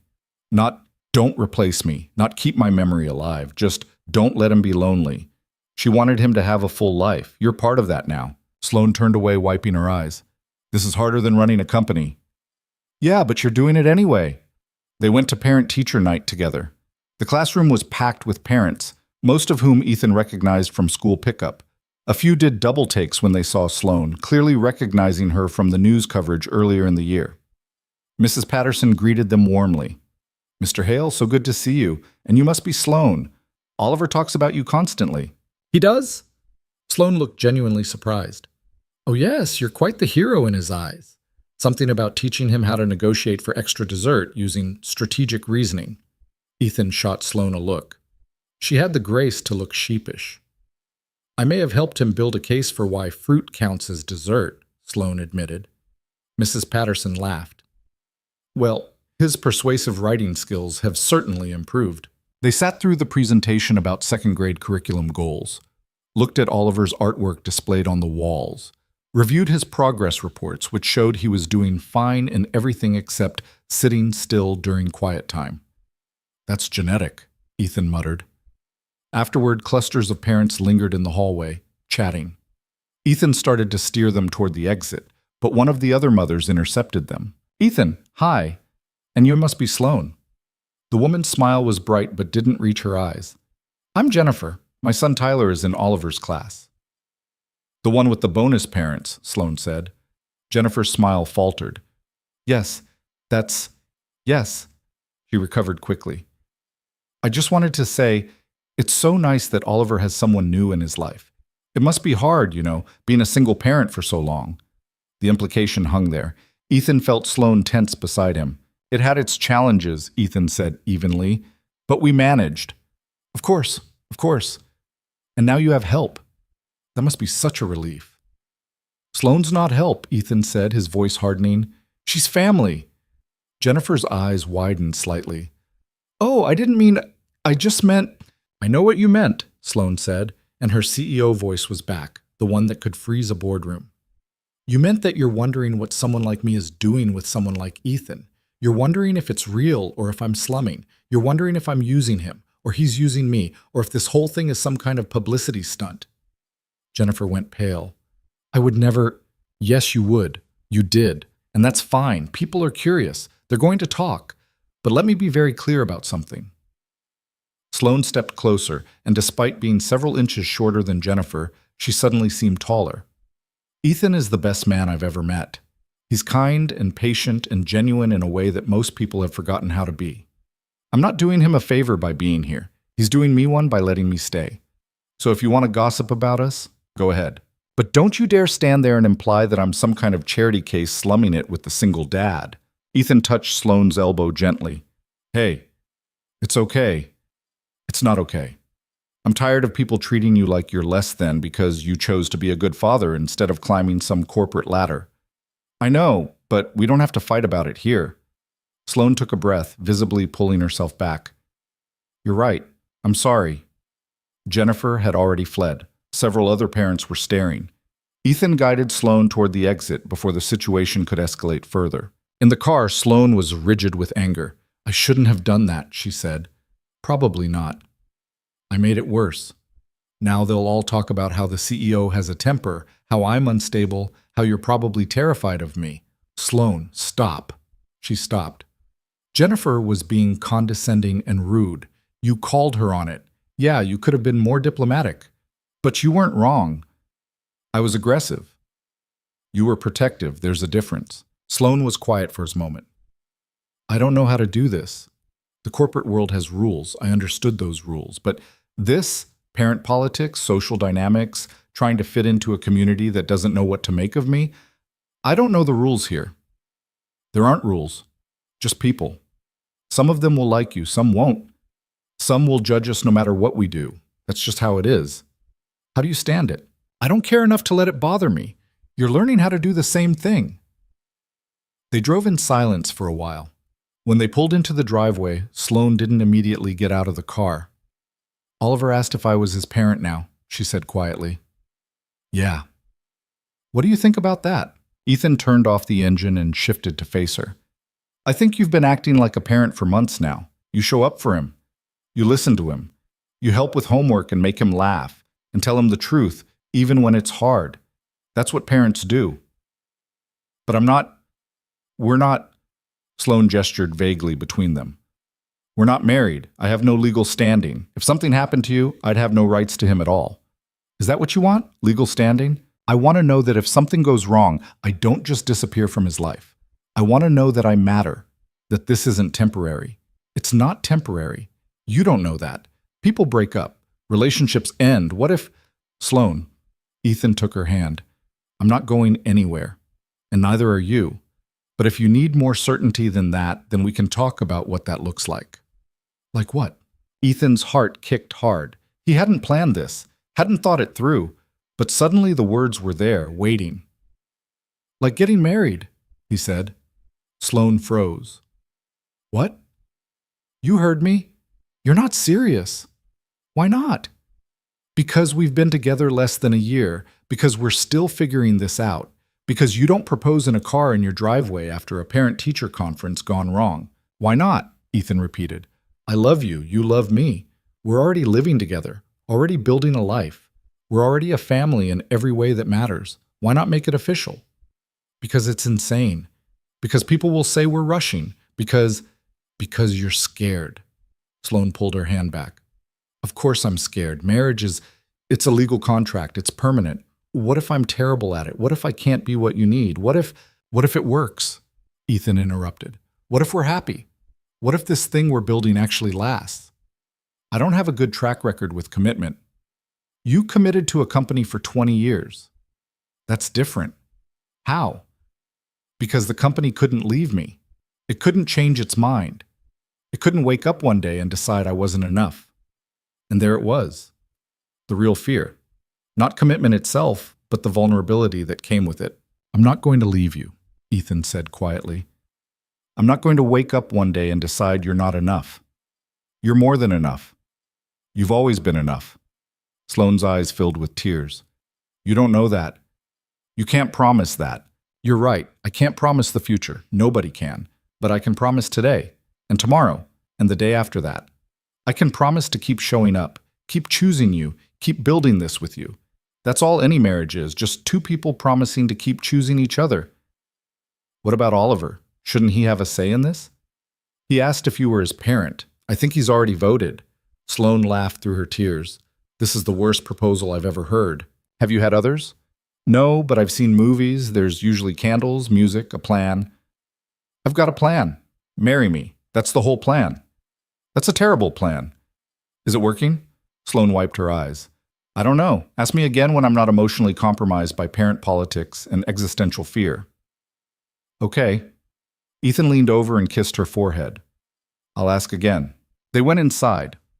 Oliver was in the living room with the babysitter, building something elaborate with Legos. He looked up when they entered. How was parent night? Educational, Ethan said. Did you see my art? We did. The spaceship was very impressive. It's not a spaceship, it's a time machine. My mistake. Oliver turned to Sloane. Did you like my art? I loved it. You're very talented. I know. Mrs. Patterson said I have creative vision. He said it like he was quoting something he didn't quite understand but enjoyed saying anyway. After the babysitter left and Oliver was in bed, Ethan and Sloane collapsed on the couch. I'm sorry about tonight, Sloane said. The Jennifer thing. Losing my temper. Stop apologizing for having feelings. I'm not used to it. For 20 years I trained myself to not react, to not show weakness, to never let them see me sweat. And now I'm out here getting defensive about parent-teacher conferences like I'm in high school. You're learning how to be human again. It's messy. I hate messy. I know, but you're doing it anyway. Sloane shifted to face him. Did you mean it? The marriage thing? Yeah. Even though I freaked out, especially because you freaked out, means you care enough to be scared. I do care. I care so much it terrifies me. I care about you and Oliver and this life we're building, and I don't know what I'd do if I lost it. Then don't lose it. Stay. Keep showing up. Keep choosing us. What if I mess it up? Then we'll figure it out, together. Sloane was quiet for a long time. Then, ask me again. What? The question. Ask me again. Ethan's heart started hammering. Now? Now. He shifted off the couch and knelt on the floor in front of her. It was ridiculous. His knees hurt. They were both in sweatpants. The house was a mess, but Sloane was looking at him like he'd hung the moon. Sloane Carrington, Ethan said. Will you marry me? Yes, she said immediately. Yes. Absolutely yes. Ethan kissed her, and she was laughing and crying at the same time, and somewhere in the back of his mind he registered that he should probably get a ring at some point. But right now, all that mattered was that she'd said yes. They stayed up until 2 a.m. talking about logistics. When to tell Oliver, when to tell their families, whether to have a wedding or just go to City Hall, whether to wait or do it soon. I don't want to wait, Sloane said. I've waited long enough for everything else in my life. I don't want to wait for this. Okay, so we don't wait. Your parents are going to think we're insane. They already think that. Might as well commit to it. They told Oliver the next morning over breakfast. Sloane and I are getting married, Ethan said, trying to sound casual. Oliver looked up from his cereal. Like married? Yeah. So she'll be my mom? Ethan glanced at Sloane. She looked terrified. She'll be your stepmom, Ethan said carefully, which means she's part of our family officially. Forever. Oliver processed this. Can I still call her Sloane? If that's what you want, Sloane said. What if I want to call you Mom sometimes? Sloane's breath caught. Then you can call me Mom. But not all the time, just sometimes. However you want, kiddo. Oliver nodded, satisfied. Okay, when's the wedding? We don't know yet. Can I wear a suit? Definitely. Can Sparkle Thunder come? The classroom hamster cannot come to the wedding. Why not? Because he's a hamster. That's discrimination. Sloane burst out laughing.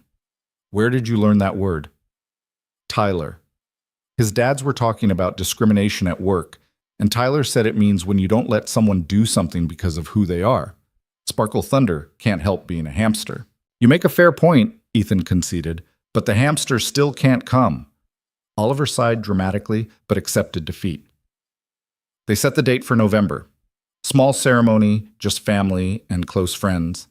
They'd get married in the park where Sloane had first walked with them to take Oliver to school, the place where she'd started remembering what it felt like to be part of something real. Ethan's parents flew in 2 weeks before the wedding.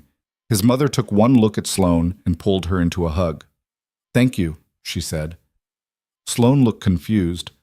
For what? For bringing him back. We thought we'd lost him after Sarah died. Not literally, but he was going through the motions. Surviving, not living. And then you showed up and he started laughing again. He started hoping again. So thank you. Sloane's eyes filled with tears. He saved me too. More than he knows. Ethan's father was quieter, more reserved. But at dinner that night, he pulled Ethan aside. She's good for you, he said. I know. Different from Sarah, but good. Yeah. You're happy? I am. His father nodded. Good. That's all that matters. Sloane's family was harder.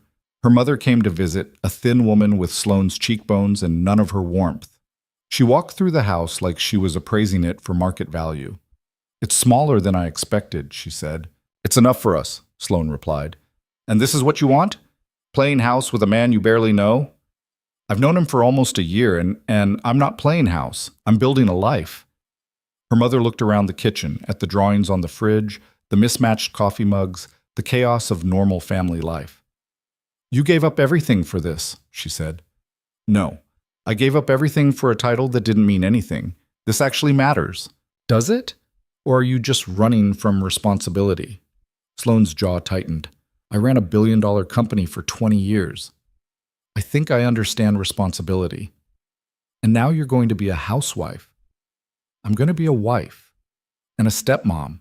And I'm starting a consulting practice helping other executives transition.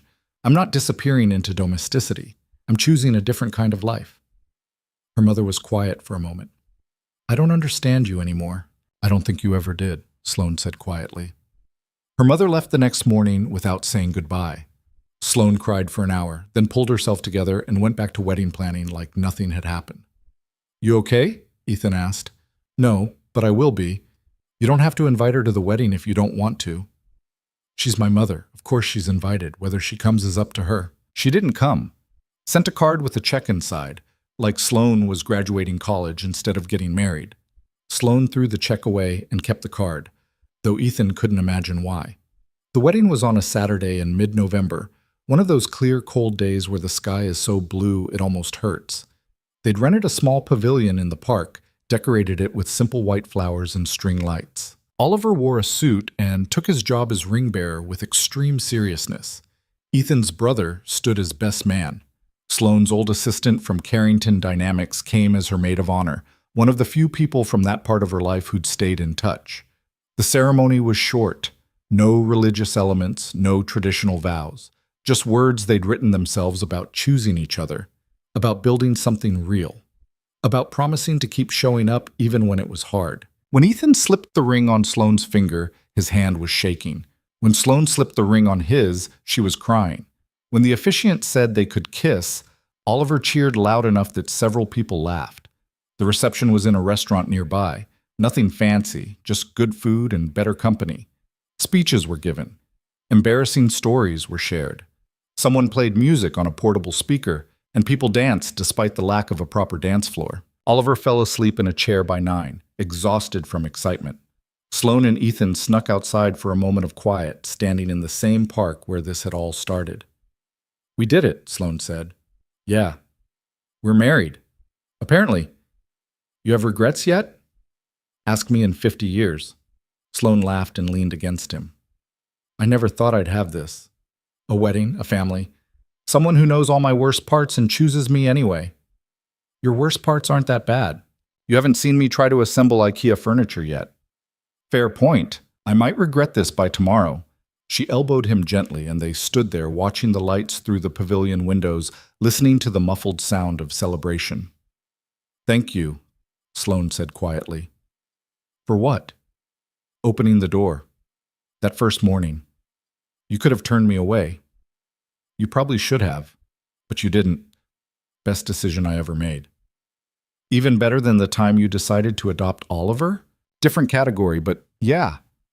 They went back inside to their celebration, to their family, to their life. And if Sloane held on to Ethan's hand a little too tight, like she was afraid he might disappear, he understood. He held on just as tight. Later that night, after everyone had left and Oliver was tucked into bed at Ethan's parents' place, Sloane and Ethan stood in their empty house. This is it, Sloane said. We're married. We're a family. This is real. This was always real. I know, but now it's official. Now I'm not just the woman who showed up one day. I'm your wife. I'm Oliver's stepmom. I'm part of this permanently. You always were. The marriage just gave you the paperwork to prove it. Sloane smiled. I like having the paperwork. Of course you do. You're a CEO. Former CEO. Same impulse. They went to bed in their house, in their life, married and messy and more certain than uncertain. And if the road ahead was still full of unknowns, at least they were facing it together. That was enough. More than enough. It was everything. The first year of marriage wasn't what either of them expected. Not worse, just different. Harder in some ways, easier in others. The hard parts surprised them both. Small things mostly, how Sloane couldn't stand dishes left in the sink overnight, how Ethan needed absolute silence in the morning before coffee, how they both had strong opinions about the correct way to load a dishwasher. Stupid things that shouldn't have mattered but somehow did when you were learning to share space with another person's habits. The easy part surprised them more. How naturally they fell into routines. How Sloane started cooking on weekends, terrible at first but improving with stubborn determination. How Ethan didn't mind that she worked late some nights because her consulting practice was taking off. How Oliver adjusted to calling her mom about half the time and Sloane the other half, and how that felt right instead of confusing. By spring, Sloane's business had 3 employees and a waiting list of executives looking for help, transitioning out of corporate life. She'd found her thing, the work that mattered, the contribution that felt real. She came home energized instead of drained, excited to talk about her clients' breakthroughs instead of stressed about board politics. Ethan had picked up enough freelance work that he'd gone fully independent, leaving Carrington Dynamics entirely. It was terrifying and liberating in equal measure. Some months were lean, others were flush. They learned to budget, to plan, to support each other through the uncertainty. Oliver turned 7 and lost 2 teeth in the same week. He started playing soccer, badly but enthusiastically. He made friends with a kid named Marcus who had 2 moms and thought Oliver's family setup was boring by comparison. Marcus has 4 parents if you count the bonus ones, Oliver reported one day. I only have 2. That's like the minimum. Sorry we're so conventional, Ethan said. It's okay. Quality over quantity, right? Sloane had laughed so hard she nearly choked on her coffee. But the real test came in June, almost exactly a year after the wedding. Ethan's phone rang at 3 a.m. He fumbled for it in the dark, saw his brother's name on the screen, and knew immediately something was wrong. Marcus? It's Dad. His brother's voice was tight. Heart attack. He's in surgery now. You need to come. Ethan was out of bed and pulling on clothes before his brother finished the sentence. Sloane sat up, instantly alert. What happened? My dad. Heart attack. I have to go. I'm coming with you. You don't have to. I'm coming. They were on the road to Milwaukee within 30 minutes, Ethan driving too fast, hands tight on the wheel. Sloane sat beside him, quiet, occasionally reaching over to touch his arm. He's going to be okay, she said once. You don't know that. No, but saying it out loud helps. Ethan didn't respond. His mind was spinning through worst-case scenarios, through regrets and unfinished conversations, through all the ways he'd taken his father's presence for granted. They reached the hospital at dawn. His mother was in the waiting room, small and pale. His brother paced nearby, phone pressed to his ear. His mother looked up when they entered. They're still in surgery, 5 hours now. Ethan sat beside her and took her hand. It felt fragile, papery. When had his mother gotten old? Sloane disappeared and returned with coffee for everyone. Sat quietly in the corner, not intruding but present, supporting without demanding attention.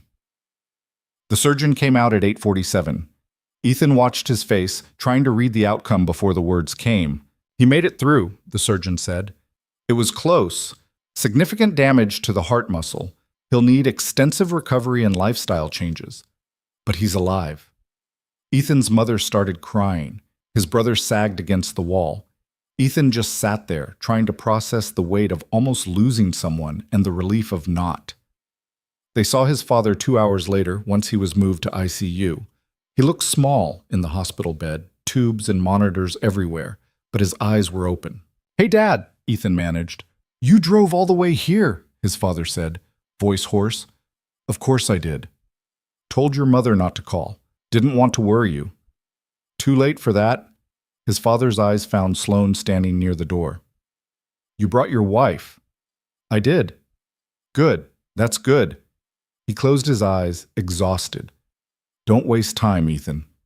Life's too short. Simple words, the kind of thing people say after a health scare, but they hit Ethan like a physical blow. They stayed in Milwaukee for a week. Ethan's mother needed help managing the house, the medical bills, the endless stream of information from doctors. Sloan handled it with the efficiency of someone who'd spent 20 years managing complex situations, made lists, organized paperwork, asked the questions Ethan's family was too overwhelmed to think of. Oliver stayed with Ethan's brother's family, bonding with his cousins and apparently deciding that cows were the best animals ever invented. On the fourth night, Ethan and Sloan sat on the porch of his parents' house, watching fireflies in the yard. "I keep thinking about what he said," Ethan admitted. "Don't waste time." "He's right. I know, but I've been so focused on building this life, on getting it right, that I haven't stopped to appreciate it. I haven't stopped to recognize how good it actually is." Sloan leaned her head on his shoulder.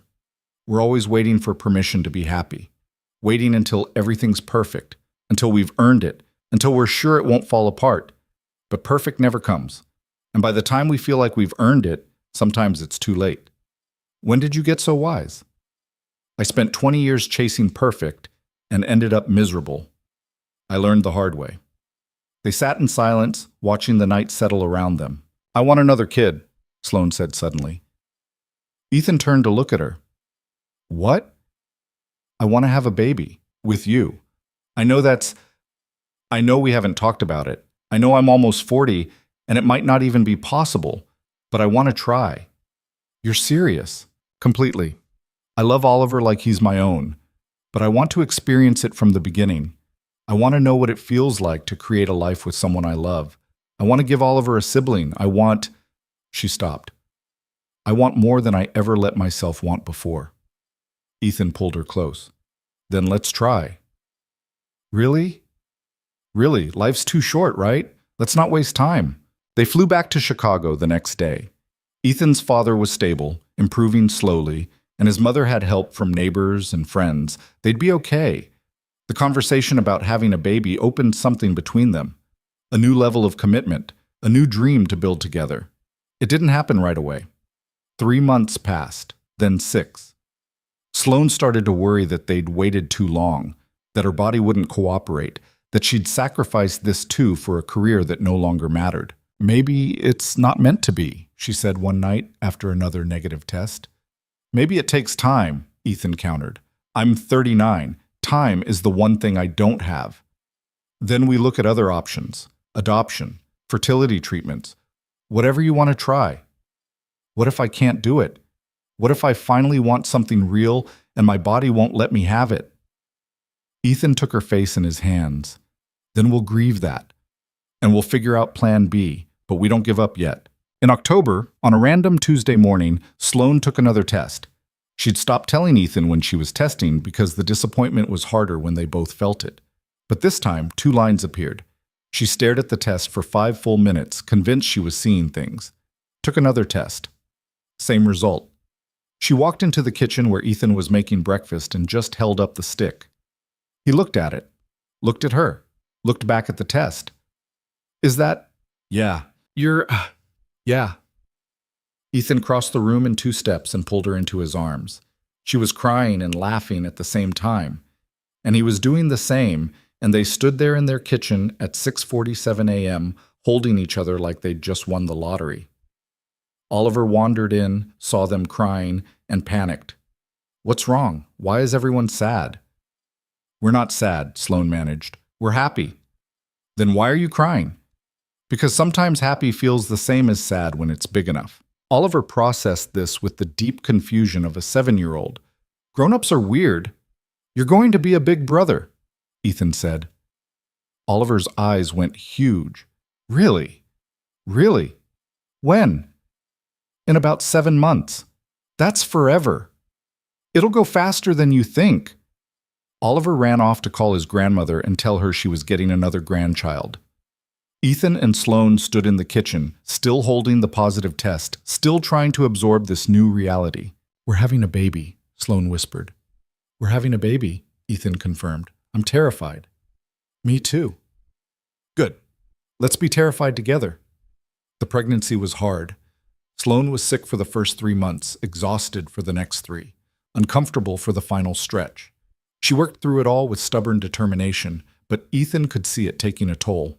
"You don't have to prove anything," he told her during month 7 when she was trying to review a client proposal while fighting heartburn and swollen ankles. "I'm not proving anything. I'm just working." "You're working like someone who thinks stopping means failing." Sloane set down her laptop. "Maybe it does." "Sloane, I spent my entire adult life being the person who never slowed down, who never showed weakness, who kept going no matter what.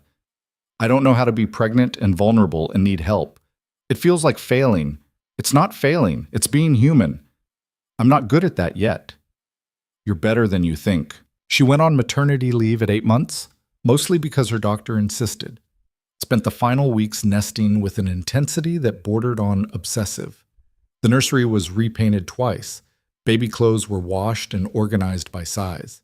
Books on infant care were read and highlighted and cross-referenced. "You're going to be a great mom," Ethan said, watching her fold tiny onesies for the 3rd time. "How do you know?" "Because you care this much about getting it right. Because you're willing to be scared. Because you show up even when it's hard." "What if I'm terrible at it? What if I can't bond with the baby? What if all those maternal instincts everyone talks about don't kick in and I'm just empty?" "Then we'll figure it out, together, same as everything else." Their daughter was born on a Thursday in May, 3 days before her due date. Labor was long and brutal, and Sloane screamed things at Ethan that he wisely pretended not to hear. But when they placed the baby on her chest, still wet and screaming, something in Sloane's face transformed. "Hi," she whispered. "Hi, baby. I'm your mom." The baby stopped crying and looked at her with unfocused eyes, and Sloane started sobbing. "She's perfect," Sloane said through tears. "She's so perfect." "She is," Ethan agreed, his own eyes wet. They named her Sarah. Not to replace the Sarah they'd lost, but to honor her, to acknowledge that grief and joy could coexist, that new life could grow from old loss. Oliver met his sister 2 hours later, wide-eyed and nervous. "She's really small," he said. "You were that small once," Ethan told him. "No way." "Way." "Can I hold her?" Sloane looked at Ethan, uncertain. He nodded. Oliver sat in the hospital chair, arms carefully positioned. They placed baby Sarah in his lap, supporting her head. He stared down at her like she was made of glass. "Hi, Sarah," he whispered. "I'm your big brother. I'm going to teach you stuff. Important stuff, like how to negotiate for extra dessert and why dinosaurs are cool." The baby yawned. "She likes me," Oliver declared. "Of course she does," Sloane said, and the look on her face, pure love and contentment, was something Ethan wanted to remember forever. The first month home was chaos. Sloane struggled with breastfeeding, cried through the night wakings, doubted every decision. But Ethan watched her learn, watched her soften, watched her become exactly the mother she was terrified she couldn't be. Oliver was surprisingly helpful, fetching diapers and singing to Sarah when she cried. He took his big brother role seriously, appointing himself her official protector. By month 3, they'd found a rhythm. Imperfect, exhausting, but functional. Sloane's consulting practice went on pause. She'd planned to work from home, to maintain her business, to prove she could do both. But sitting in her office while Sarah slept, laptop open and ready, she realized she didn't want to. She wanted to be present, wanted to witness the small milestones, wanted to be the one Sarah reached for when she needed comfort. So she closed her practice. Not forever, just for now. Her employees could handle existing clients. New clients could wait. The decision should have felt like failure, like giving up, like becoming exactly the kind of woman who disappeared into motherhood. Instead, it felt like freedom. "I don't miss it," she told Ethan one night while Sarah slept on her chest. "The work, the schedule, the constant pressure to be productive. I thought I would, but I don't. You might later. Maybe. But right now, this is enough. She's enough." Summer turned to fall. Sarah started smiling, then giggling, then reaching for things with clumsy determination. Oliver started 3rd grade and decided he wanted to be a paleontologist. Ethan's father recovered enough to visit, holding his new granddaughter with shaking hands and tears in his eyes. "You've built something good here," he told Ethan during that visit. "A real family, a real life." "Learn from the best," Ethan replied.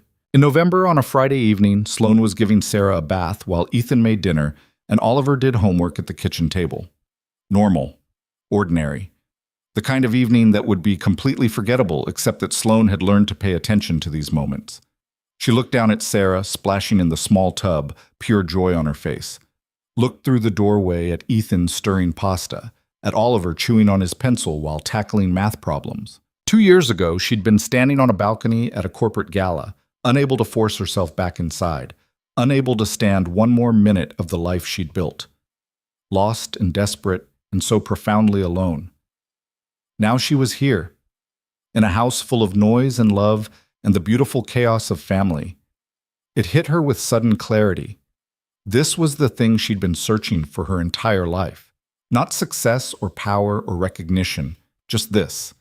People to love, people who loved her back. A place to belong. "Ethan," she called. "Yeah? Come here for a second." He appeared in the bathroom doorway, spatula still in hand. "Everything okay?" "Everything's perfect." She looked up at him. "I need you to know something." "Okay." "I'm happy. Not happy like I'm having a good day. Happy like this is my life and I don't want to be anywhere else or anyone else. I'm happy." Ethan smiled. "Good. Me too." "Me? I know I don't say it enough. I know I get caught up in the day-to-day stress and forget to step back and see how good we actually have it. But I'm saying it now. I'm happy. You make me happy. Our kids make me happy. This life makes me happy." "You picked a weird time to have this revelation. I'm making spaghetti and the baby's covered in bubbles. That's exactly why I'm having it, because this," she gestured at the whole scene, "this is everything I never knew I wanted." Ethan set down the spatula and kissed her, quick and easy and full of certainty. "I love you," he said. "I love you too." Sarah splashed water on both of them. They laughed and went back to the evening routine, and it was perfect precisely because it was so ordinary. That night, after both kids were asleep, Sloane and Ethan sat on the back porch with wine and the quiet that only came after bedtime. "Do you ever think about that first morning?" Sloane asked. "When I showed up at your door looking like a disaster?" "All the time." "Do you regret opening it?" "Not for a second. I was such a mess. I had no business dragging you into my crisis."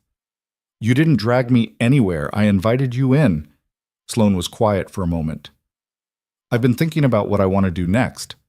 With work, I mean, when I'm ready to go back. And I want to write a book about executive burnout and what it costs us, about the lies we tell ourselves about success, about finding the courage to walk away from something that's killing you even when everyone says you're crazy. You should do it. It'll be hard, vulnerable. People will judge. Let them. You say that like it's easy. It's not easy, but it's worth it. If it helps even one person make the choice you made, to choose life over performance, then it's worth the judgment." Sloane leaned against him. "When did you become so wise?" "I'm not wise. I'm just a guy who got lucky when a desperate CEO knocked on his door." "I'm the one who got lucky." "We both did." They sat there until the wine was gone and the temperature dropped enough that going inside made sense. The house was quiet, everyone sleeping. They checked on Oliver, who'd kicked off his blanket as usual. Checked on Sarah, who slept with her fists tucked under her chin. In their own bed, Sloane curled against Ethan's side. "Thank you," she whispered. "For what?" "For seeing me. For letting me fall apart. For teaching me what it means to build a life instead of just maintaining an image. You taught me too. You taught me that it's okay to take risks, to want more, to let someone in again." They fell asleep tangled together, two people who'd found each other in the wreckage of old lives and built something new from the pieces. The book took Sloane 2 years to write. She carved out time during naps and early mornings, fitting the words around the demands of parenting and living. It was hard and messy, and nothing like the efficient, controlled way she used to work. It was also the most honest thing she'd ever created. The book published when Sarah was 3 and Oliver was 10.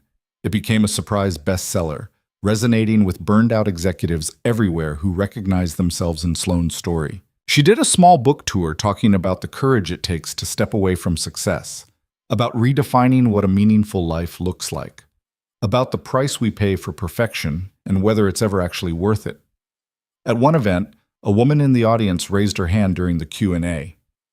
"I'm a VP at a tech company," she said. "I make good money, I'm respected, but I'm drowning, and everyone tells me I'm being dramatic, that I should be grateful.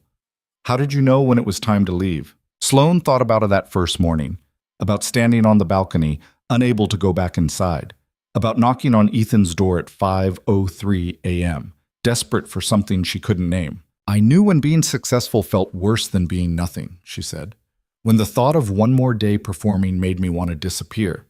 But the real question isn't when to leave, it's what you're leaving for. If you're just running away, you'll end up in the same place with a different title. But if you're running toward something, toward a life that actually fits, toward people who matter, toward work that feels real, then you leave when you're ready to commit to that vision. The woman nodded, tears in her eyes. After the event, she approached Sloane. Thank you, she said, for being honest, for admitting it was hard, for not pretending it was some easy choice. It wasn't easy, Sloane agreed, but it was right. And sometimes that's all you can ask for. On the drive home, Ethan asked how it went.